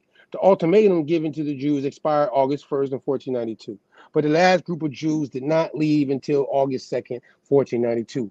This date is of a strange coincidence. That day was the 9th of Ab, the fast day, which is reminiscent of the destruction of the first and second temples. Professor Alan H. Godbey says that the reign of the last Jewish king of Ghana terminated in 1492. Now you're going to ask me, so who is a Jewish king in West Africa called Ghana in 1492? And I always ask more of this all the time. You know what I mean? Because I was like, I don't even get this deep part to it, see, because I be wanting to know if people know. You know what I mean? And it's tied to, see, they said Ghana, but you got to know the history of that empire, Ghana Empire, just like there's a Mali Empire, see? But see, the Ghana Empire, just to give you a little backdrop, because like I said tonight, how this is rolling, they're going to have to be able to give you all the details of all these different, you know, in corners of nooks and crannies of how things are taking place, right? But I'm just going to lay it out real quick, though, in this one little page right here that kind of show you what's going on. In West Africa, the Songhai Empire is who they're talking about, Professor Alan H. Godbey. It's Songhai Empire is Sunny Ali. Sunny Ali is the king of what we call Ghana, Mali, and what they called themselves the Songhai, tied to the Zhou dynasty. We was looking up this earlier, you know what I mean? And the Zhou dynasty is coming out of Yemen, and they are proclaiming descendancy from, you know, to David. You know what I'm saying? Exarch type of vibe that we were talking about last week, right? No, the Exarch vibe, that's what they're claiming they have, this Babylon. Like they're saying they're tied to Babylon. That's what Sunni Ali's lineage in 1492 was claiming they have lineage to, Babylon, and that the people came into. It just shows that that line went this way.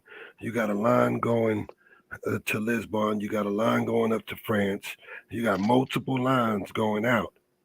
And later on, like you said, these people are being, if you will, they're either in the king's court or they are the king of that area, like in Sunny Ali's case. Mm-hmm. And this is why, even when they say Luso-African Portuguese, because they get debating that, like you call me, you know, you want to call me a Luso-African, I'm telling you, no bit, I'm a Portuguese, my people come out, that's why I speak this, is what I do. But no, you know what I mean? At the same time, crazy enough is, when these people are getting kicked out of up there, they're running into West Africa. We just read all that to you. They're running into the empire that's tied to what we call Ghana, Mali, and who was controlling it from between 1464 to 1492 is Sunny Ali. The Zhou dynasty, the Songhai dynasty, basically, that's controlling the same region. And matter of fact, God, can I show the map? Show the map for a second. Let me see people get this. Is, you know, it's funny. This area is what they show on different maps, and they'd be like, "Oh, well, it's at 1700s when they used to call it Negro land. Oh, it's in this time frame when they call it this." Wait a minute. Are you not understanding there was an empire sitting in West Africa in 1492? And it's ran, as it just read and showed you on that page, that this man had lineage tied to the Yahudi situation? Let me look at the map. Oh, yeah, bring it. Let the map sit there. See Timbuktu, Gal, we showed you all that through the whole time. Lusos are, the Portuguese are in this area right here. We also showed you see Songhai Empire, 15th century right there. Songhai, they're sitting on top in 1500s. I can show you how they fell. It's in this book as well. Detail, and actually it's very factual of how this situation goes like this. You know, most people don't even know that the kingdom, the Songhai Empire, is a Yahudi empire. being governed in 1492. That's historic in itself, because most people think, out of Exarch situations, there wouldn't be another, kingdom or empire like the one before Babylon took place, which goes back to the king's list inside the Bible or your Torah. The Torah, I would rather say, Yahudis would say the Torah, and in the time frame of the Deuteronomy, who that's Hosea. You know what I mean? King Hosea. You know what I'm saying? Just put them out there.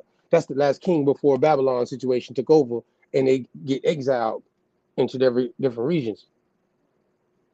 So either way, Songhai Empire, West Africa, Timbuktu, Gao, Jin, all them areas, West Africa.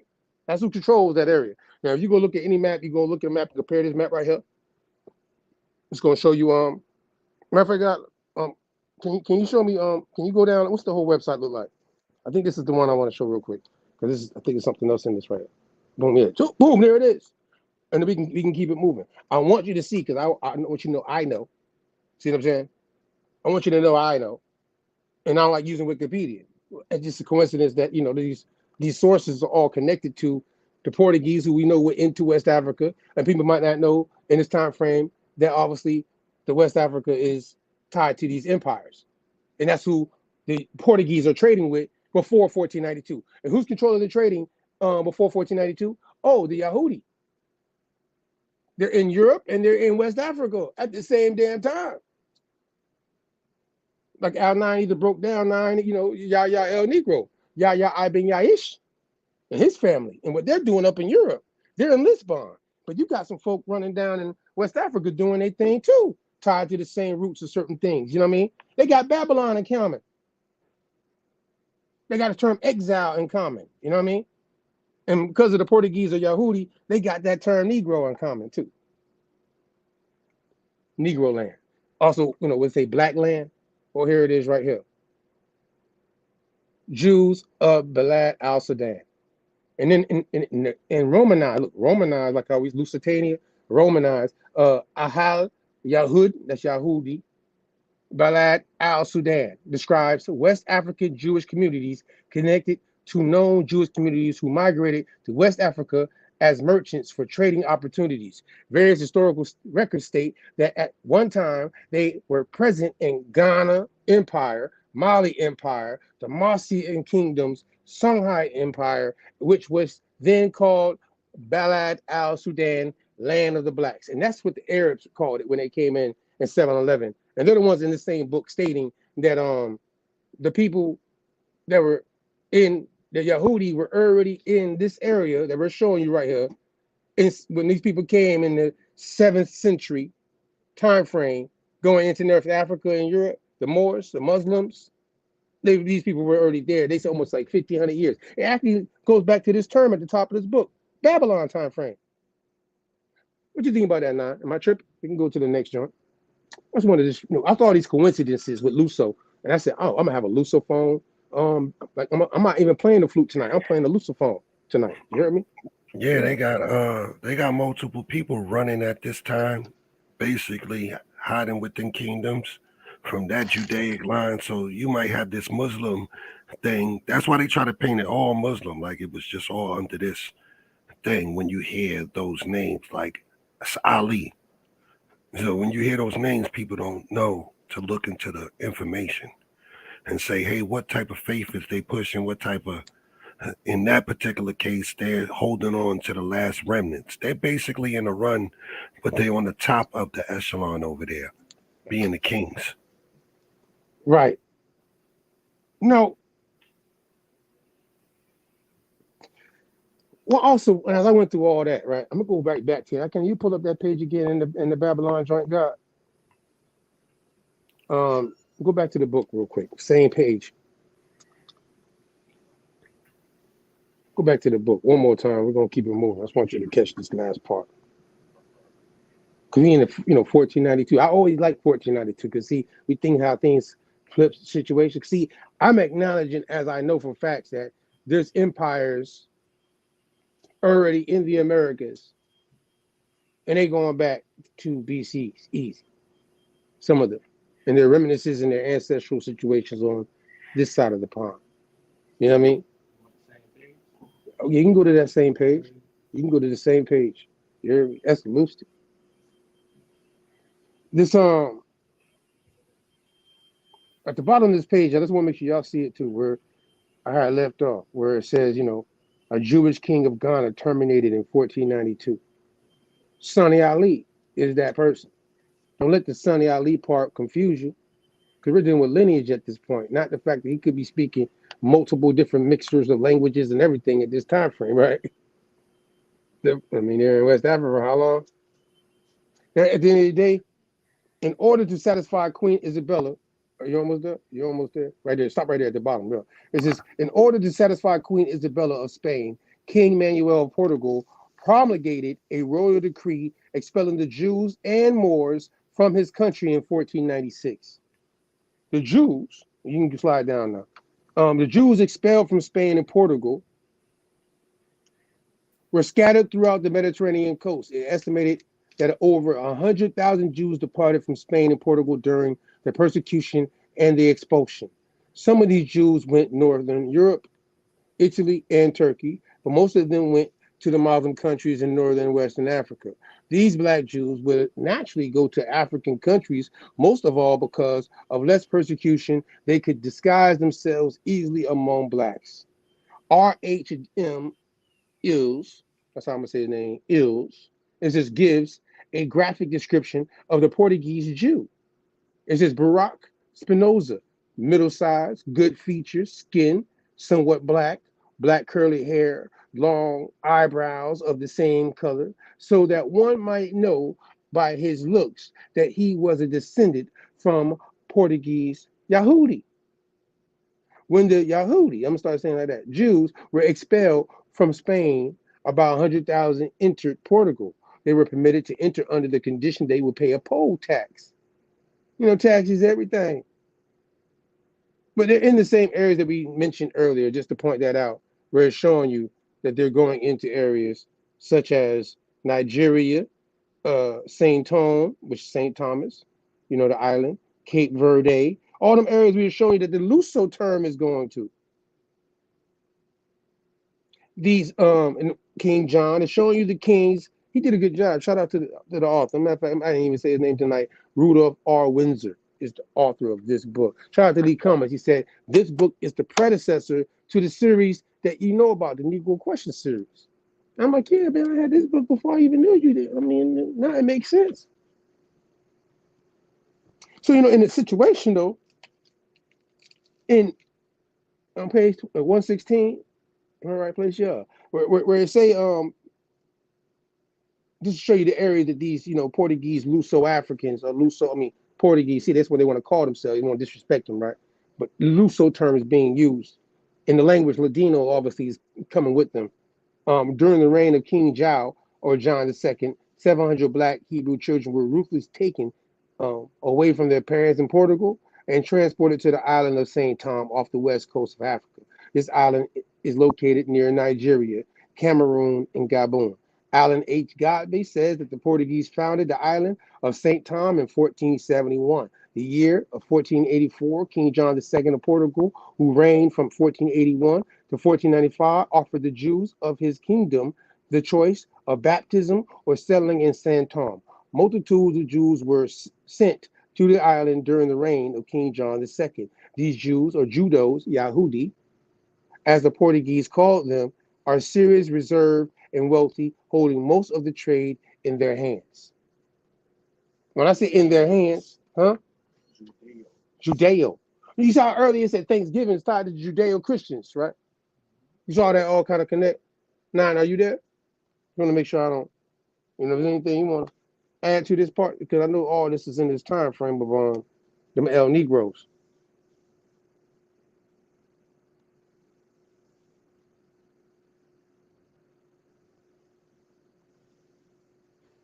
Real quick, shit, I can go ahead. Are you there? Nah, you could cook. You was perfect. Okay, you didn't want to add in nothing. I don't want to be rude. I don't want, saying. Nah, what you just heard. That's the time frame that we spoke about anyway with the Portuguese and the expulsion. So they're just being sent out from every angle. Even those that funded Isabella to come here, and basically fund those ships that they came. Abernell, he funded that. He only funded that by way saying that she didn't have to pawn her jewels, or he'll just be able to dig under certain houses that were actually. Isabella granted him the permission to dig under the houses of those that were expelled. Saint Angelo, who funded her to come here. So all them people that's expelled is the people you're talking about. So they're coming into Africa, Ghana. They're going up to France. They're being expelled. And the other people are being able to stay behind the upper echelon, like the Zarco family, until that end. But that whole Lusitanian connection is already there.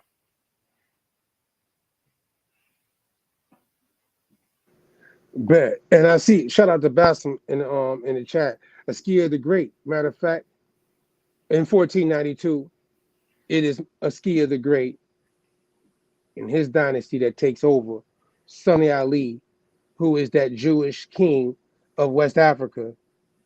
It's the Askia the Great. And his dynasty now is controlling the trade and everything. And he's the one, Askia the Great, is telling all the Jews in 1492 in West Africa, after he takes control of this, that either you're going to become a Muslim or you got to get out.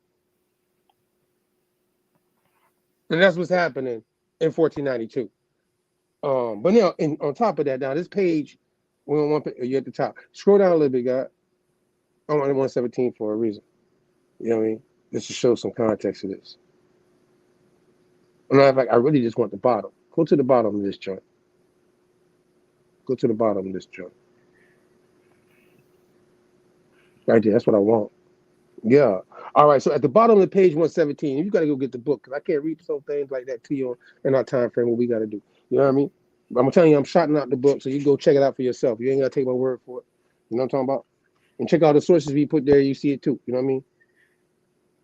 It says, there are many Jewish tribes in the settlements throughout Morocco and Sahara Desert. The At Musa, or Out Morocco and Sahara Desert. The At Musa, or Beni Musa, sons of Moses, is one of the spectacular Jewish tribes. Leo Africanus, a Moorish converted Jew, states that the Jews of North Africa are of hybrid quality. They have proselytized and intermarried among the Greeks, Vandals, Romans, Spaniards, and Portuguese. Oh, Chickasaw, Choctaw, Muskogee, Creek, as we showed that Luso term earlier. Let me stop. But I mean that shit, though. At the same time, though, in the same situation, it says, you can keep going down there, but it says the Jews. You go to the next page. That's where I think I'm about to get to my Negro. And we're going to slide. We're going to keep it moving out this book. And then part 3, we come around in the new year with this series. You look for it, you know what I mean? And we'll be using this book and other sources like how we did tonight. Then with the, because we had to give you the loosey term. Loose with it, you know what I mean? We had to get loose, you know what I mean? To let you know that we know. We can't be capping. You know what I'm saying? We ain't going to do that. Not at the party, you know what I mean? So it says intermarried among the Greeks and when later established the colony of Libya. That's anything west of the Nile, by the way. Cilicia. Some intermarriages occurred between Jews, Romans, and the Vandals when the later two invaded North Africa. And both the Jews were expelled from Spain and Portugal. There were some intermarriages. Considering all this intermingling, many Jews of North Africa still retain much of their colored features. According to Maurice Fishburne, who was quoted by Alan Godby, he was unable to distinguish a Jew from a Mohammedan while passing along the streets of Algiers. Constantine, a city of northern Africa, and Tunis. It is remarkable that among the non-Jewish natives, there are seen many Jews of Negro type. Fishburne visited Africa during the early part of the 20th century. There are Black Jews living in the multitude of oases in the Sahara Desert. So, as you see it there, the Negro type, and I'm a Negro, Jew, Portuguese, Luso, Yehudi, West Africa, Iberian Peninsula. What would be the who would be ruling Egypt at that time as they are pushing and sneaking through. The Mamelukes still have Egypt. So it paints a better picture because you got a white slave class warrior who's running Egypt in 1492. Because people say, why they ain't take nothing from Egypt? Who was running Egypt in 1492 all the way to the 1600s? It was the Mamelukes. So you had that white slave class warrior with now Askia Muhammad's. How did he get that faith all the way through?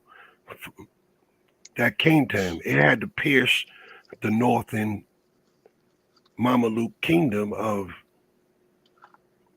Egypt. What they at that call time. Egypt. Yeah, because definitely it was what we would call some today white boys. You know what I mean?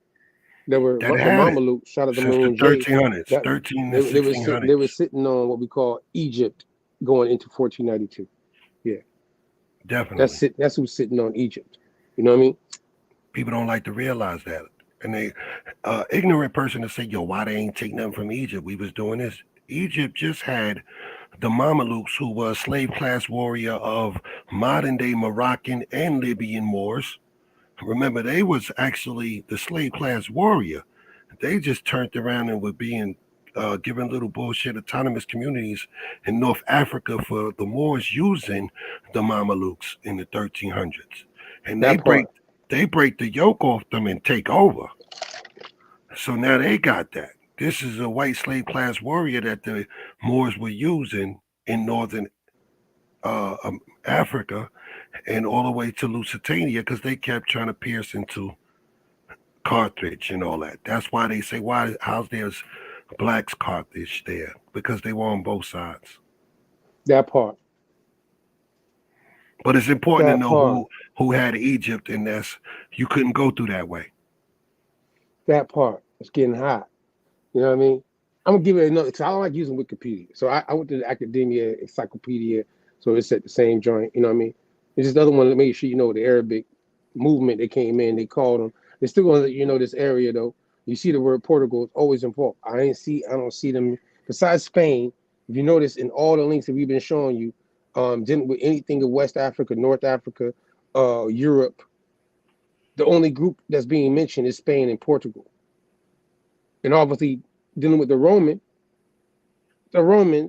were in those areas before it was called Spain and Portugal. You see what I'm saying? So Arabic, the only thing they're missing in this one is the term Yahudi. But it still says Jews of Balad el Sudan. That word. And when after you see where it says, if you follow along with me, where it says after Portugal, and it says one time in the Gali Mali Songhai empires, then called Balad al Sudan from the Arabic meaning of land of the blacks. Jews from Spain, Portugal, and Morocco in later years also formed communities off the coast of Senegal and on the island. See, it's going to repeat itself. They all going to let you know that these people were in these areas, right? They're taking you back. Look what time frame is the early history, Lusitania time frame. When you look at the time frames, it's going to say, according to most accounts, the earliest Jewish settlements in Africa were in places such as Egypt, Tunisia, and Morocco. Every place we've been mentioning is believed that these settlements may have been in existence as early as the kingdoms of David and Solomon, as well as the Assyrian invasion of the northern Israel in 722 BCE. And that Babylonian, see that word Babylonian, come right back in place. Babylonian captivity of Judah in 586 BCE. That's 600. That's like I told y'all, King Joshua. You know what I'm saying? King Hosea. That's that time frame. Am I wrong? 9? Am I tripping? Is that time frame? Babylon? And you muted. You muted. Just tell me if I'm tripping. Now that's definitely a time frame, 650, 700s BC. Isn't that his time frame? Yeah, they're speaking about that particular time that the exilarchs, those that were being exiled, just came out of that situation. Yeah. So you got the first exilarch at that time. Right. And they're going into all these areas that we've been talking to you about that leads, bless you, to Lusitania, it leads to Amorica, Galicia, Carthagenesis, it leads to Tunisia, it leads to Morocco, it leads to Maghreb, it leads to You know what I mean? Shit.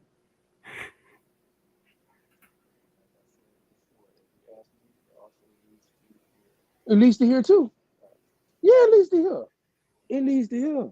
It definitely used to here in America. But you just showed it in the joints. The tribes got the term. So we know it leads to Babylon to America. I'm just saying, whenever you see shit like this, Yeah. Yeah.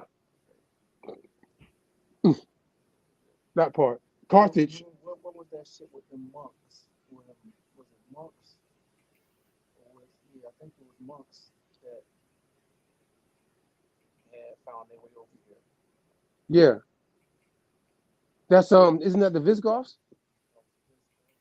They the ones that came over here in 700 after when the Muslims went into Spain and Portugal. Basically, it was the Visigoths that were in control of that region after the Romans had fall, and when it was called Lusitania, as it was showed. And then the Tariq of the Almoravids, he's the one going into, and he's the one tied to call Al-Andalus, right? Correct. Vandals. You know what I mean? And they took that part from them. And then, like you said, them people went to the Azores. That's the under Azores, which is Portuguese territory still, but on the that island. Visigoth situation is Sure, under sure. Almeric the First or Almeric the Second, one of them two. But they beefing at that same time.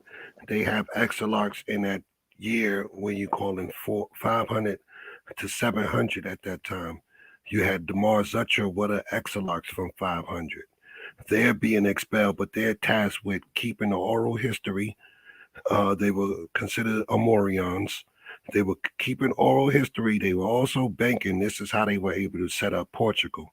So they sitting there, and in that same era where you speaking about, the Zutras are the exiles, and it's almost getting to the point where you got no more people that's calling themselves exile title-wise, because by 1100s, Yahya and them family, they're the hidden exarchs. In the order of Santiago, they're the hidden ones. Right. You know what's crazy? We're gonna have to come back on this one. You know that, right? Because it's a lot of stuff, and I know me and you talked about this before we did this, right? But you see how I'm trying to walk it out, and I told you now I'm being live with everybody. I keep it real. I know I'm missing certain shit in this conversation that I want to put in here. Oh yeah, I said that when you was talking, like that's a three-part series. Because I know I'm missing some shit. You got to show that, that just like you're saying, on every side, no matter what, Rome is in the middle. They playing this game. We have these Jewish, black people, whatever you want to call them, from every angle. It had nothing to do with like you say, a skier came in and did what? He said, no, Sonny Ali and you ain't no more this Jew thing. He did that. He did that in the South. Over there, King Ferdinand and them is doing that over there. They saying no in Portugal, no more Jew. Like you show, it's no more Jew. So Yahya family, they get lucky because they got so much hierarchy that they get to go back to Italy and have an autonomous situation. Every time they flee in, they're jumping to Italy into some type of, stronghold to not be found out or figured out.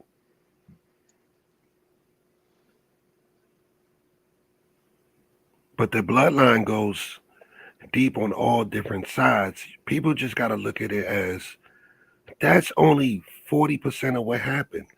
Then you have a different situation in France, Scotland. You have too many situations. But not real quick though. But using a mixed black, using the Estelusti, the mixed black situation it gets out of hand. But Portugal is the mecca of the hidden hand of it, right? Like they're the origin of this Estelusti term. You know what I mean? Even though, but going into 1823, I don't want. I mean, it's probably gonna do another part 3 because there's layers to what these people. You know what I mean? But see, when I say Celt-Iberian earlier, tied to Lusitania. Scottish is tied to the Celtic situations. You know what I'm saying? So I could go into that region now, and I could talk about how the Celtics and how they're all the way in what we call Portugal and Spain, right? And they're up and down. They're not just stuck in that little area. They're all up and down this whole area. So it's like people got to get another perspective of what they think our people were doing. Dark-skinned, swarthy individuals out of Europe, as they would like to say in recent more times.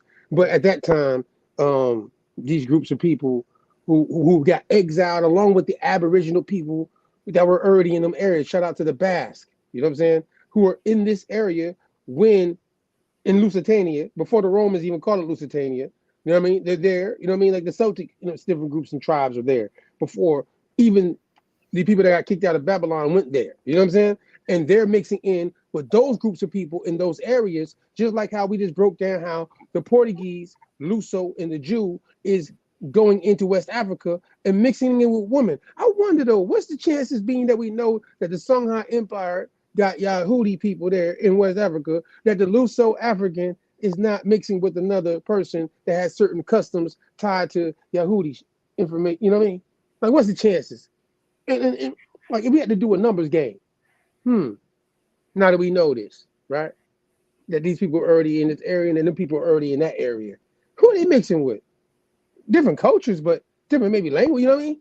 But Creole. And it's different religions at that time. Yeah.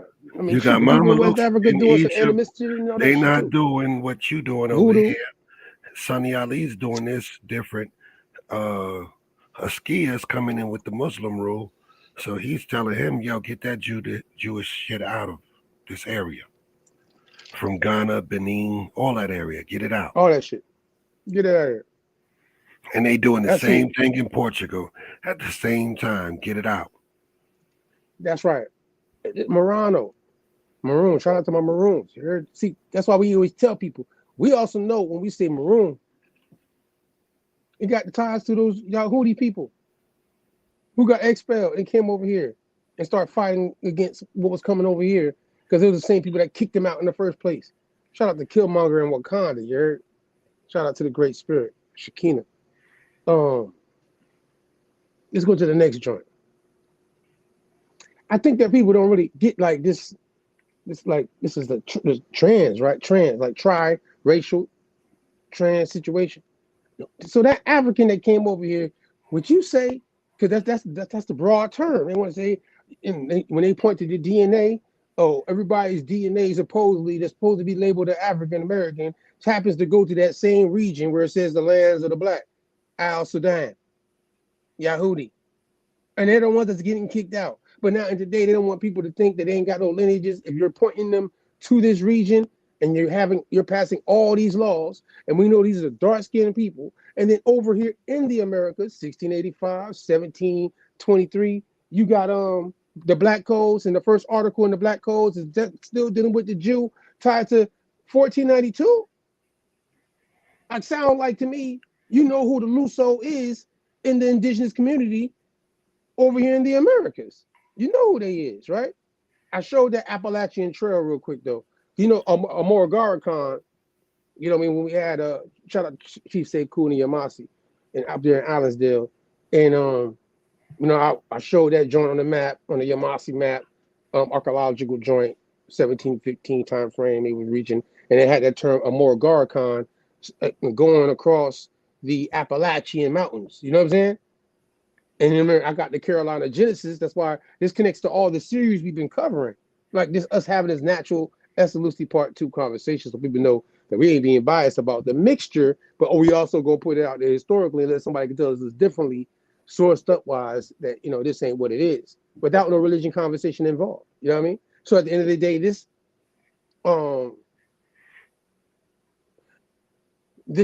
time frame again, Appalachia. Amor Khan, Carolina Genesis. Oh, Nombre de Dios, Amacaris, 1565, and earlier in Panama, down there by the Camino Real. You know what I mean? When we do the Pirates of the Caribbean Part 2, we're going to be talking about, some pirates down there a little bit more, that kind of stuff too. But I want to make sure you've seen that because the Appalachian Trail is known. Can you go back up to the top where it showed that real quick? Appalachian Trail to extend the Appalachian Trail to Europe and Africa. Wait. Isn't it say to extend?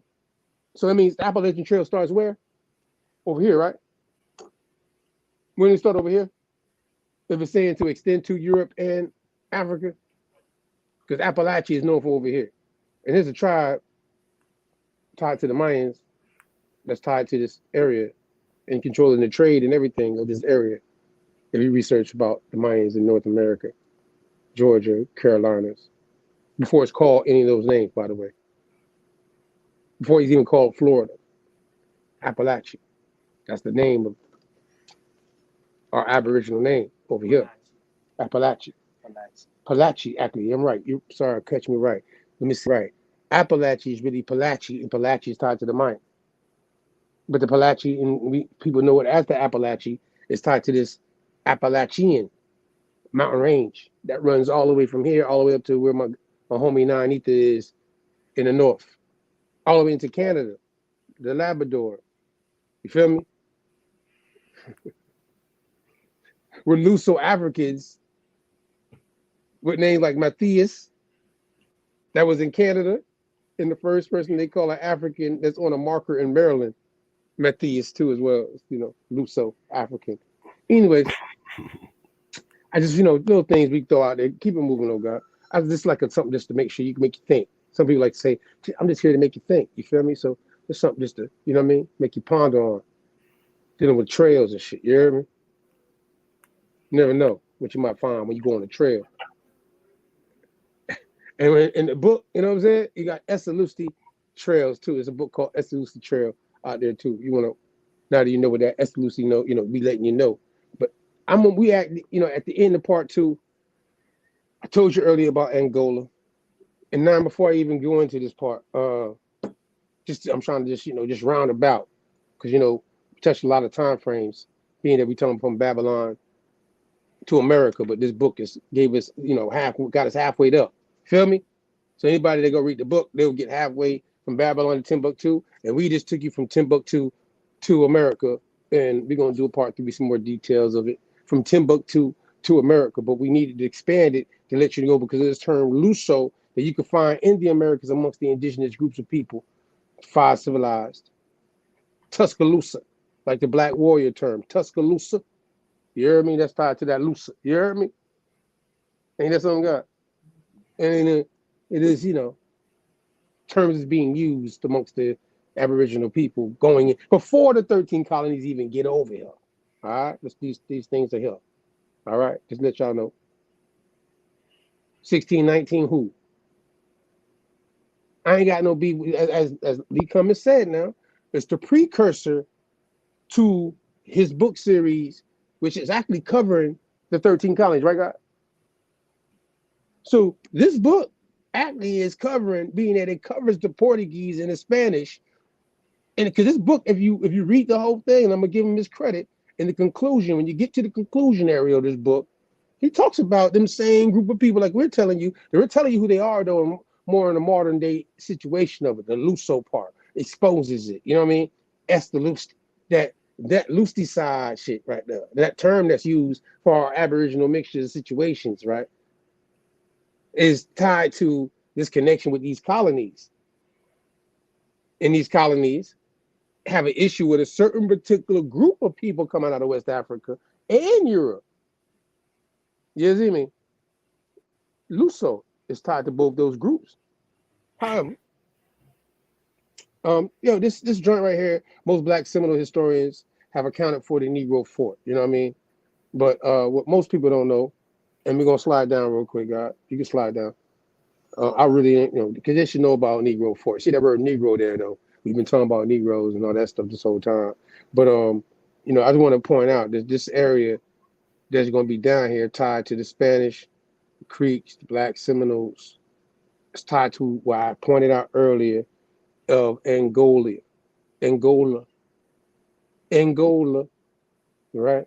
Make sure you see it right there. I'm gonna start right there. The second wave with the attack on Prospect Bluff in 1815, after Nichols left the Negro Fort, some of the Blacks no longer felt secure in the absence of the British military.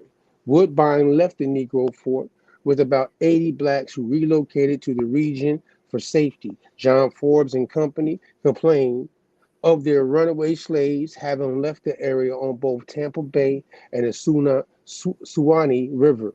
After the forced destruction, John Forbes went down to Tampa to look for these fugitives and found that they were settled around Charlotte Harbor. This community was referred to as Angola by Cuban fishermen and became the last remaining stronghold for the Black Maroons in Florida after Jackson's invasion. Its precise location was close to the Oyster River, present day Manatee River, a tributary of Sarasota Bay near Sarasota. In 1821, South Florida Expeditionary mapped out the region. The map chart was entitled A Draft of Sarasota or a Runaway Negro Plantation. Slide down one more time for me, guys. And I want to show you something very interesting here.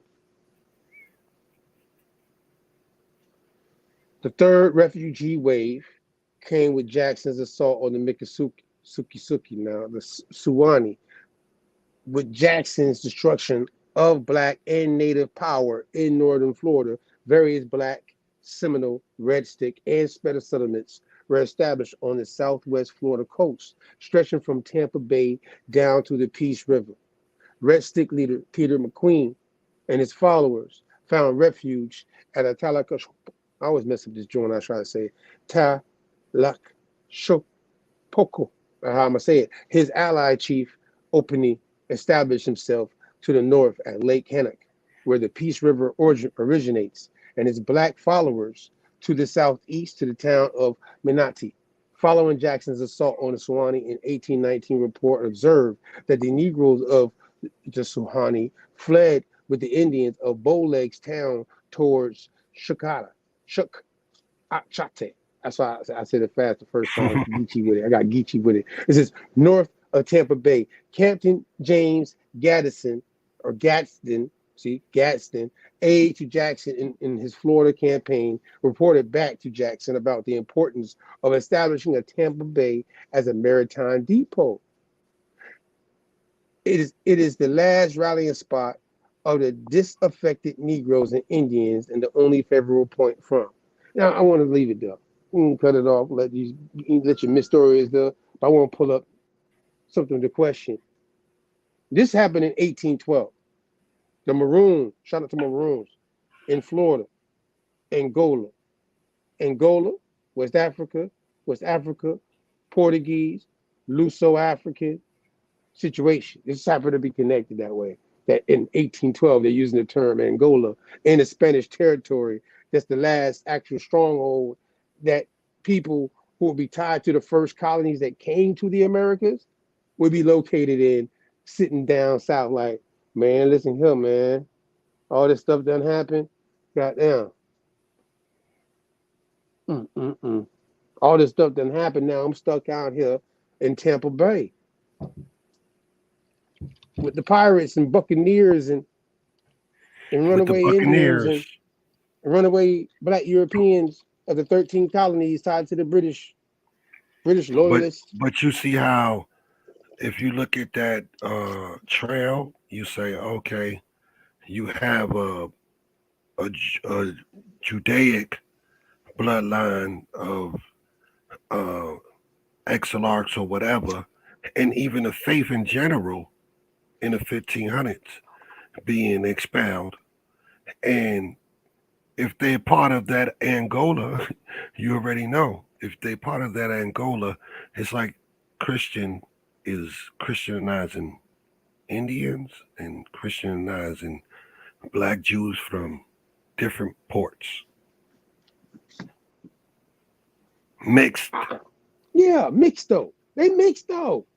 That's what movie people know that word Creole with the K on it. Go look it up. It's tied to them Luso Africans. They coming in with a little bit of the Yehudi traditions that's tied to Babylon. They got a little bit of the voodoo, the certain shit, Amonist shit going on because who they mixing with. You know what I'm saying? The ones in Portugal, they're a little bougie though. Feel me? They bougie. You know what I'm talking about? I'm gonna say it like that. That's how I look at it. Like they would be like the uptown niggas. Like y'all loose, still Portuguese. That's why y'all want to still be poor. Y'all come down here with the Ladino Ladino talking shit around me. You know what I'm saying? And at the end of the day, I'm down here in West Africa, like, man, listen here. You know what I'm talking about? However the case might be. And then when they come over here, they see some more Aboriginal people, and they're like, look, man, this is what's happening. I just got kicked out of my shit, man. You know what I'm talking about? Yeah, there's some shit popping. You know, really make sure you see the trans thing for what are really taking place when you put in all the colonies and that lumping them as just being Europeans. Because if that's the case, then the Yahudi black were Europeans. How about that? Now, at the end of the day, one more joint we're gonna point to. Funny enough, Estelusti. I had to give this sneak joint. I gotta get a sneak hits in there. Shout out to my man Tavis Sanders, man, out in Philadelphia, man. You know what I mean? Black pride, indigenous ancestry is something we say when we talk today. Shout out to him. You know what I mean? NDU.org, indigenous law, maroon law, ILO 169. We got codes for what we talking about. We ain't around here misleading nobody, what we say.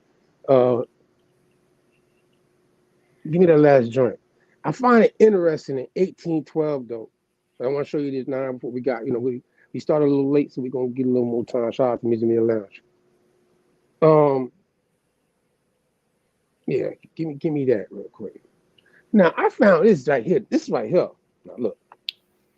I just gave you mathematics, see? And I jumped around because I wanted to make sure I get all this in. Funny enough, right? In 1812, I already showed you that last website, Angola, Maroons, Black Maroons, Red Sticks, other groups of Indians, Yacht Seminole, you know what I'm saying? Estelusti. We all in this area, Seminole County, Georgia, coming down, Muskogee County, Georgia, coming down, Alabama, they call them the Porch Creek, they in that area too, coming down, all in this area. It's really technically, to them, it's like, your people been there forever. It's like the first people that came there is tied to Spain, and the Portuguese is the ones that's coming around these areas. And then, things have already been like, damn, these different ways of migrations of dark-skinned people come here. Benjamin Franklin, like, goddamn, the Germans is going to fuck us up. And they did. But at the same time, I ain't being biased. It's just the truth. They changed everything. But as I get to my point, how many Hessians were in the War of Independence? It was quite a few. 30,000, something like 20 to 30,000. Black Germans. Savannah didn't burn. Shout out to Backwards Mind, Boots on the Ground. Go check out his YouTube channel. He always like to talk about Savannah not burning. Them Hessians and the Moravians. See, the Hessians is like the black German side, and then we got the Moravians coming in, and I got him coming back. Shout out to him. He gave me something recently. It's fire. We're gonna bring that in. We got to do another the Bohemian Grove Part 3 thing with the Moravians. You know what I mean? We're gonna show you some shit with the Moravians, and yeah, goddamn, this should get interesting. It's been interesting, but it's getting even better. That's a European mixed black that came over here. Yeah. Estelusti from Portugal and all different areas. Yeah, that's what you got. You could put a map on the board and put different kingdoms in that time frame you speak about, and you could see it. How you got to move. We got to play it like how you going to move through this area, and where did these people that Askia and that whole dynasty, they call it a dynasty for a reason, right? That part. Because it stretches. They're having a continuous expulsion. And that's what I want people to understand. Like, I try to be, we ain't trying, we doing, we showing you. And if again, you know how we is, we pull up, you pull up on us. This is a trail we on. We showed you the tribes and how they all using the same term. Who you think came in contact with them first? You can't deny who came in contact with these tribes first. So at the end of the day, this, and again, I'm trying to get to my point before we slide tonight. This is my last joint. I want you to see it. I let it sit there so anybody that's reading ahead of me can get it. You know what I mean? Funny enough, right? So I brought up Angola in the beginning. Luso Africans. Yahudi. 1492, they're getting kicked out. They're already in there. They've been there in Portugal before it was Portugal. They're going back to 482 AD. all the way into the time frame. That's 1,000 years. If you look at it, put 1,000 on top of 482, that takes you to 1482. I do math quick, that like that. And then we get 10 years later, they getting kicked out of that region. They've been there for over 1,000 years. Lusitania. Lusitania has been there longer than them, but either way, they made their way into that area, however the case, you know what I mean? But after the time of Babylon, period. They made their way there. Now, they went into West Africa too, after the time of Babylon. They made their way there. And it's documented. They're the first wave.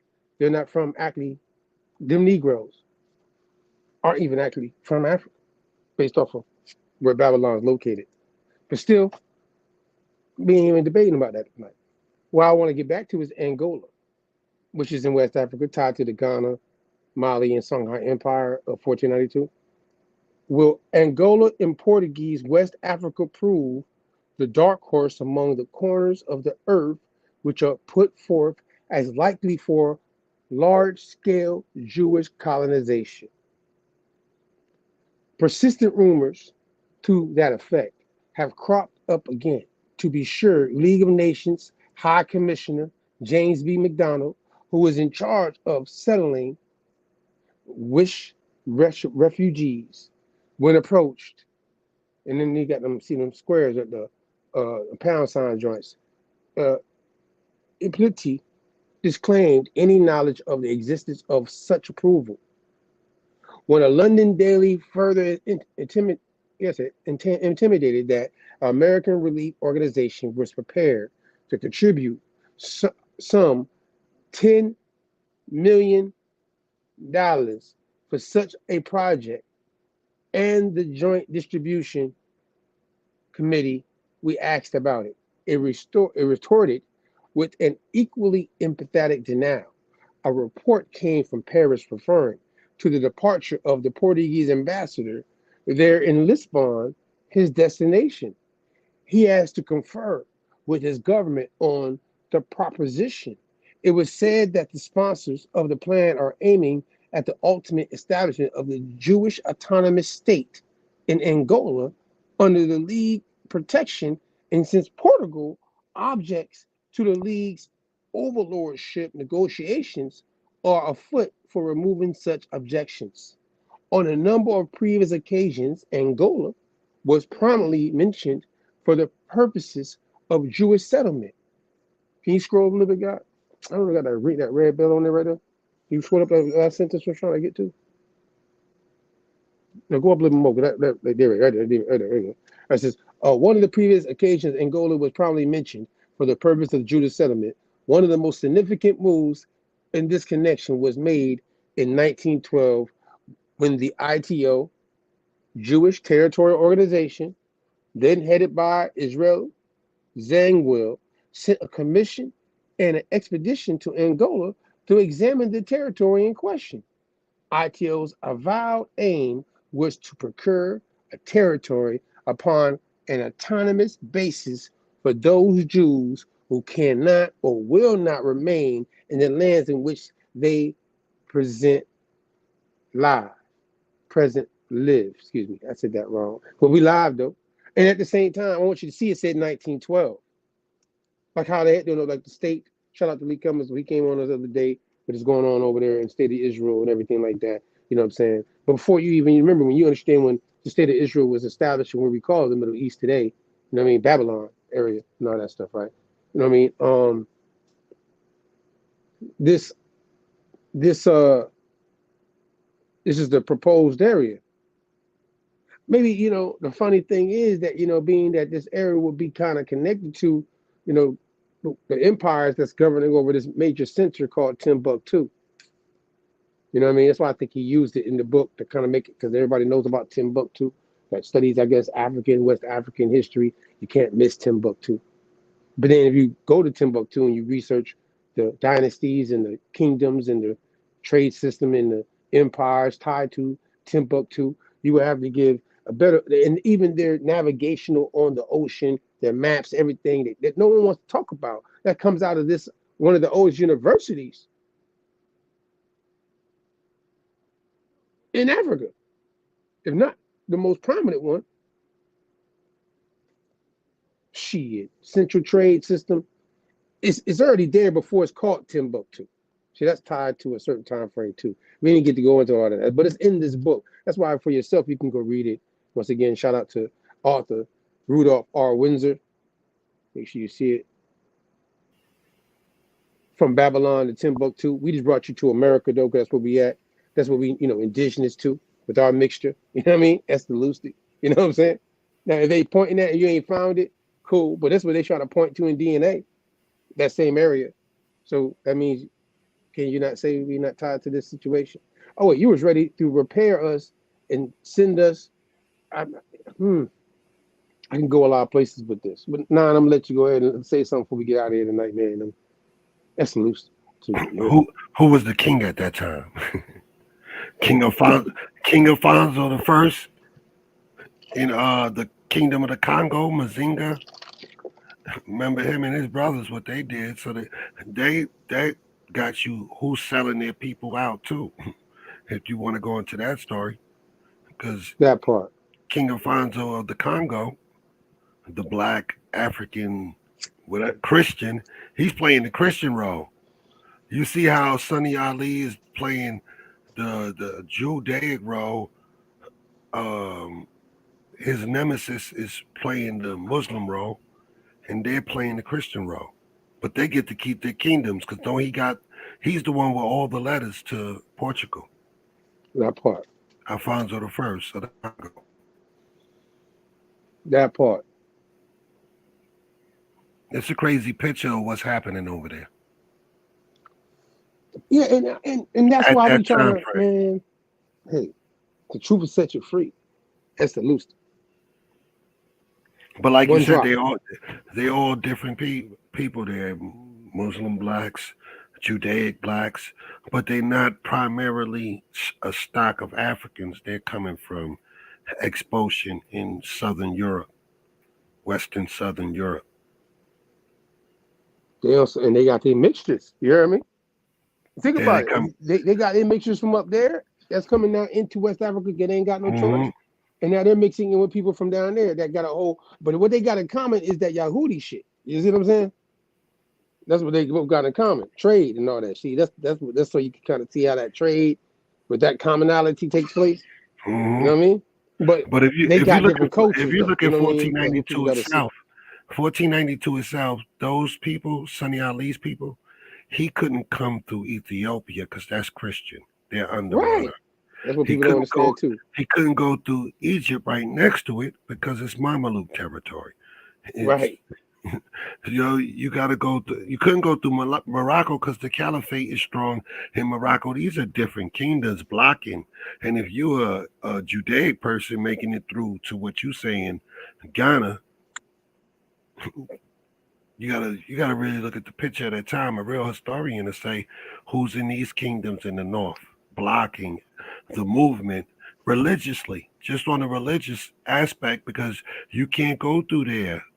If you Judaic, you ain't going through Christian Ethiopia, and what next to Ethiopia, you have Egypt that's half Muslim and half Mameluke, just slave class warrior white boy who's running at from 1300 to 1600 when that happens.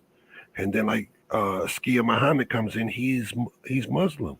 He's dealing with the Muslim faith, but he got the other side. Sierra Leone coming down into the Congo. King Alfonso in Congo, he becomes Spanish. It's crazy. He's under Spanish and he's writing letters direct to the Pope and the monarchs.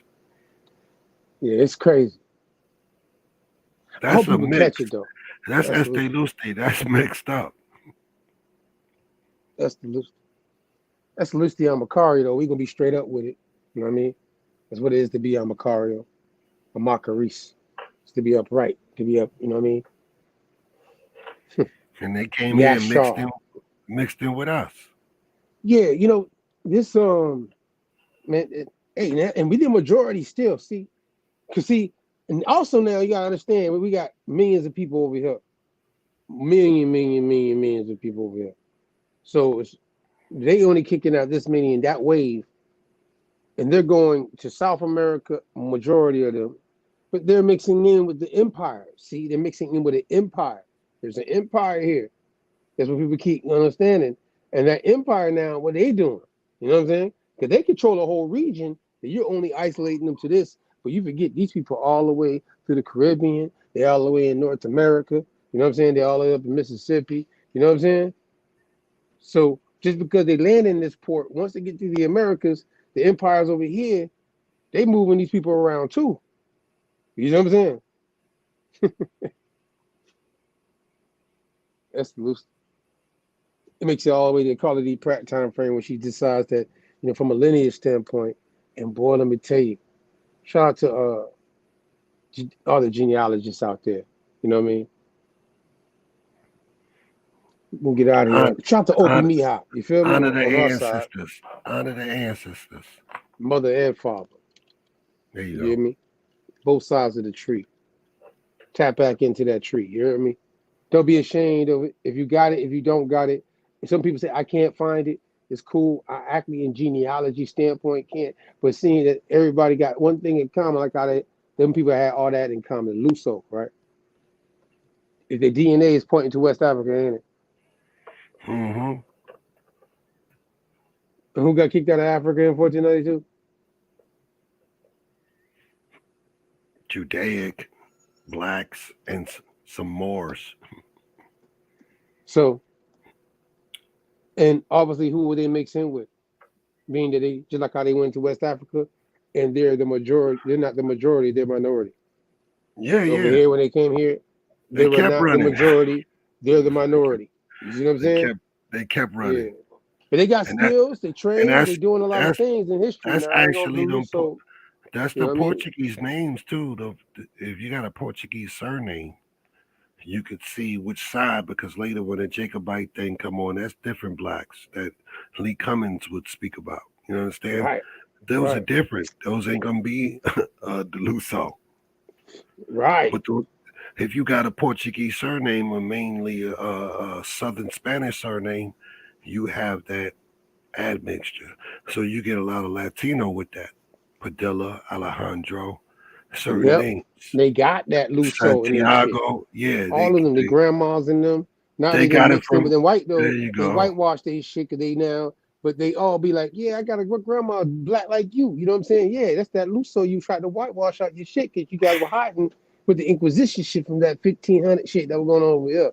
You know what I mean? That requirement 1510 hit, and your ass had to get out of Dodge amongst the indigenous people. Just like you were able to go into West Africa and mix in, you was able to come over here and mix in. You heard me? With the Aboriginal people, because they were dark skinned just like you too. You feel me? Your hair might be a little different, but after a couple of years of mixing in with folk, you never know. You heard me? So yeah, that part. That's Estelusti. Yeah, we out of here on that note. Blaze, Super you want to play a Blaze. couple of joints? Super Blaze. And we out of here and see you next week. Aboriginal Wall Street next week. Tap in with us. It's gonna be tough. I got Ether was week back to back. I got 9 Ether this week. I got Master Ether next week. It's that time of the year. There you go. Real talk. Aboriginal Wall Street next week, first of the month. You heard me? Tap in with us. Yeah, real time things, autonomy talk conversation. You heard me? Definitely be conscious during this time of the year. Give thanks. Thanks is given. You know what I'm saying? Maranatha to you. Estelusti. Shout out to my Muskogee. Shout out to all my Maroons, all my Black indigenous folk out there. You heard me? Yeah. Exiled in your own land. Just address me as Estelusti. Ooh. Feeling it. I gotta get out of here though. It's on you, Blaze. You pull him up, God. I don't think he even up. You heard me? I don't think he even up there. You gotta put him back on stage, ain't it? I know I'm live with it, but yeah, you ain't on stage. You gotta put him back on here. There we go. Yeah, we good to go. Till next week Sunday. Peace, y'all.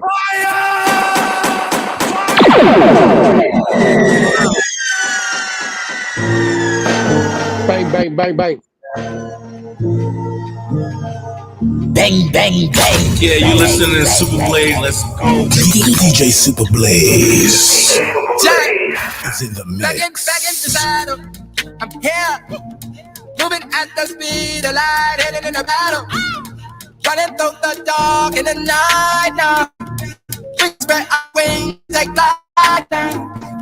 You gotta let it rain out to bring the rain down, to bring the flames down. This is the change now. Dance in the rain right now. Ain't no games right now. Dance in the flames right now. There ain't no pain right now. I got it. Bang, bang, bang. Shout out to Black Jackie, you heard me? New Human. Tap in. Jack, back in the saddle. I'm here, moving at the speed of light, headed in the battle. Running through the dark in the night now. We gon' spread our wings and take flight now.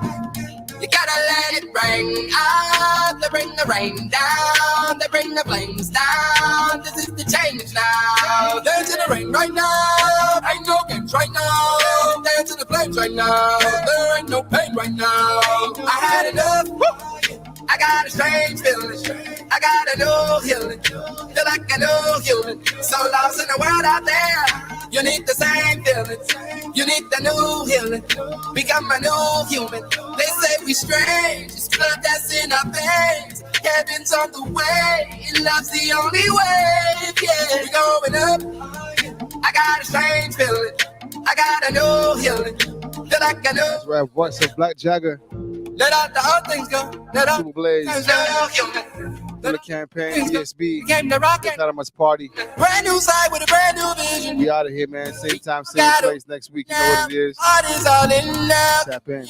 Brand new life. Don't forget to tap in early. Yeah. 8 o'clock campaign mix, Mixcloud. You know what it is, man. When you gotta let it bring out. Got the Music Media Lounge. Party.com. You know what it is. Dance in the rain right now. Ain't no games right now. Dance in the flames right now. There ain't no pain right now. I had enough. I got a strange feeling. I got a new healing. Feel like a new human. So lost in the world out there. You need the same feeling. You need the new healing. Become a new human. They say we strange. Blood that's in our way. Heaven's on the way. Love's the only way. Yeah, going up. I got a strange feeling. I got a new healing. Feel like a new human. Let out the old picture. Let out the different new human. Let out the old picture. We came to rock and roll. New human. Let out the old picture. Let out the different new human. Let out the old picture. We came to rock and roll. I had enough. I got a strange feeling. I got a new healing. Feel like a new human. So lost in the world out there. You need the same feeling. You need the new healing. Become a new human.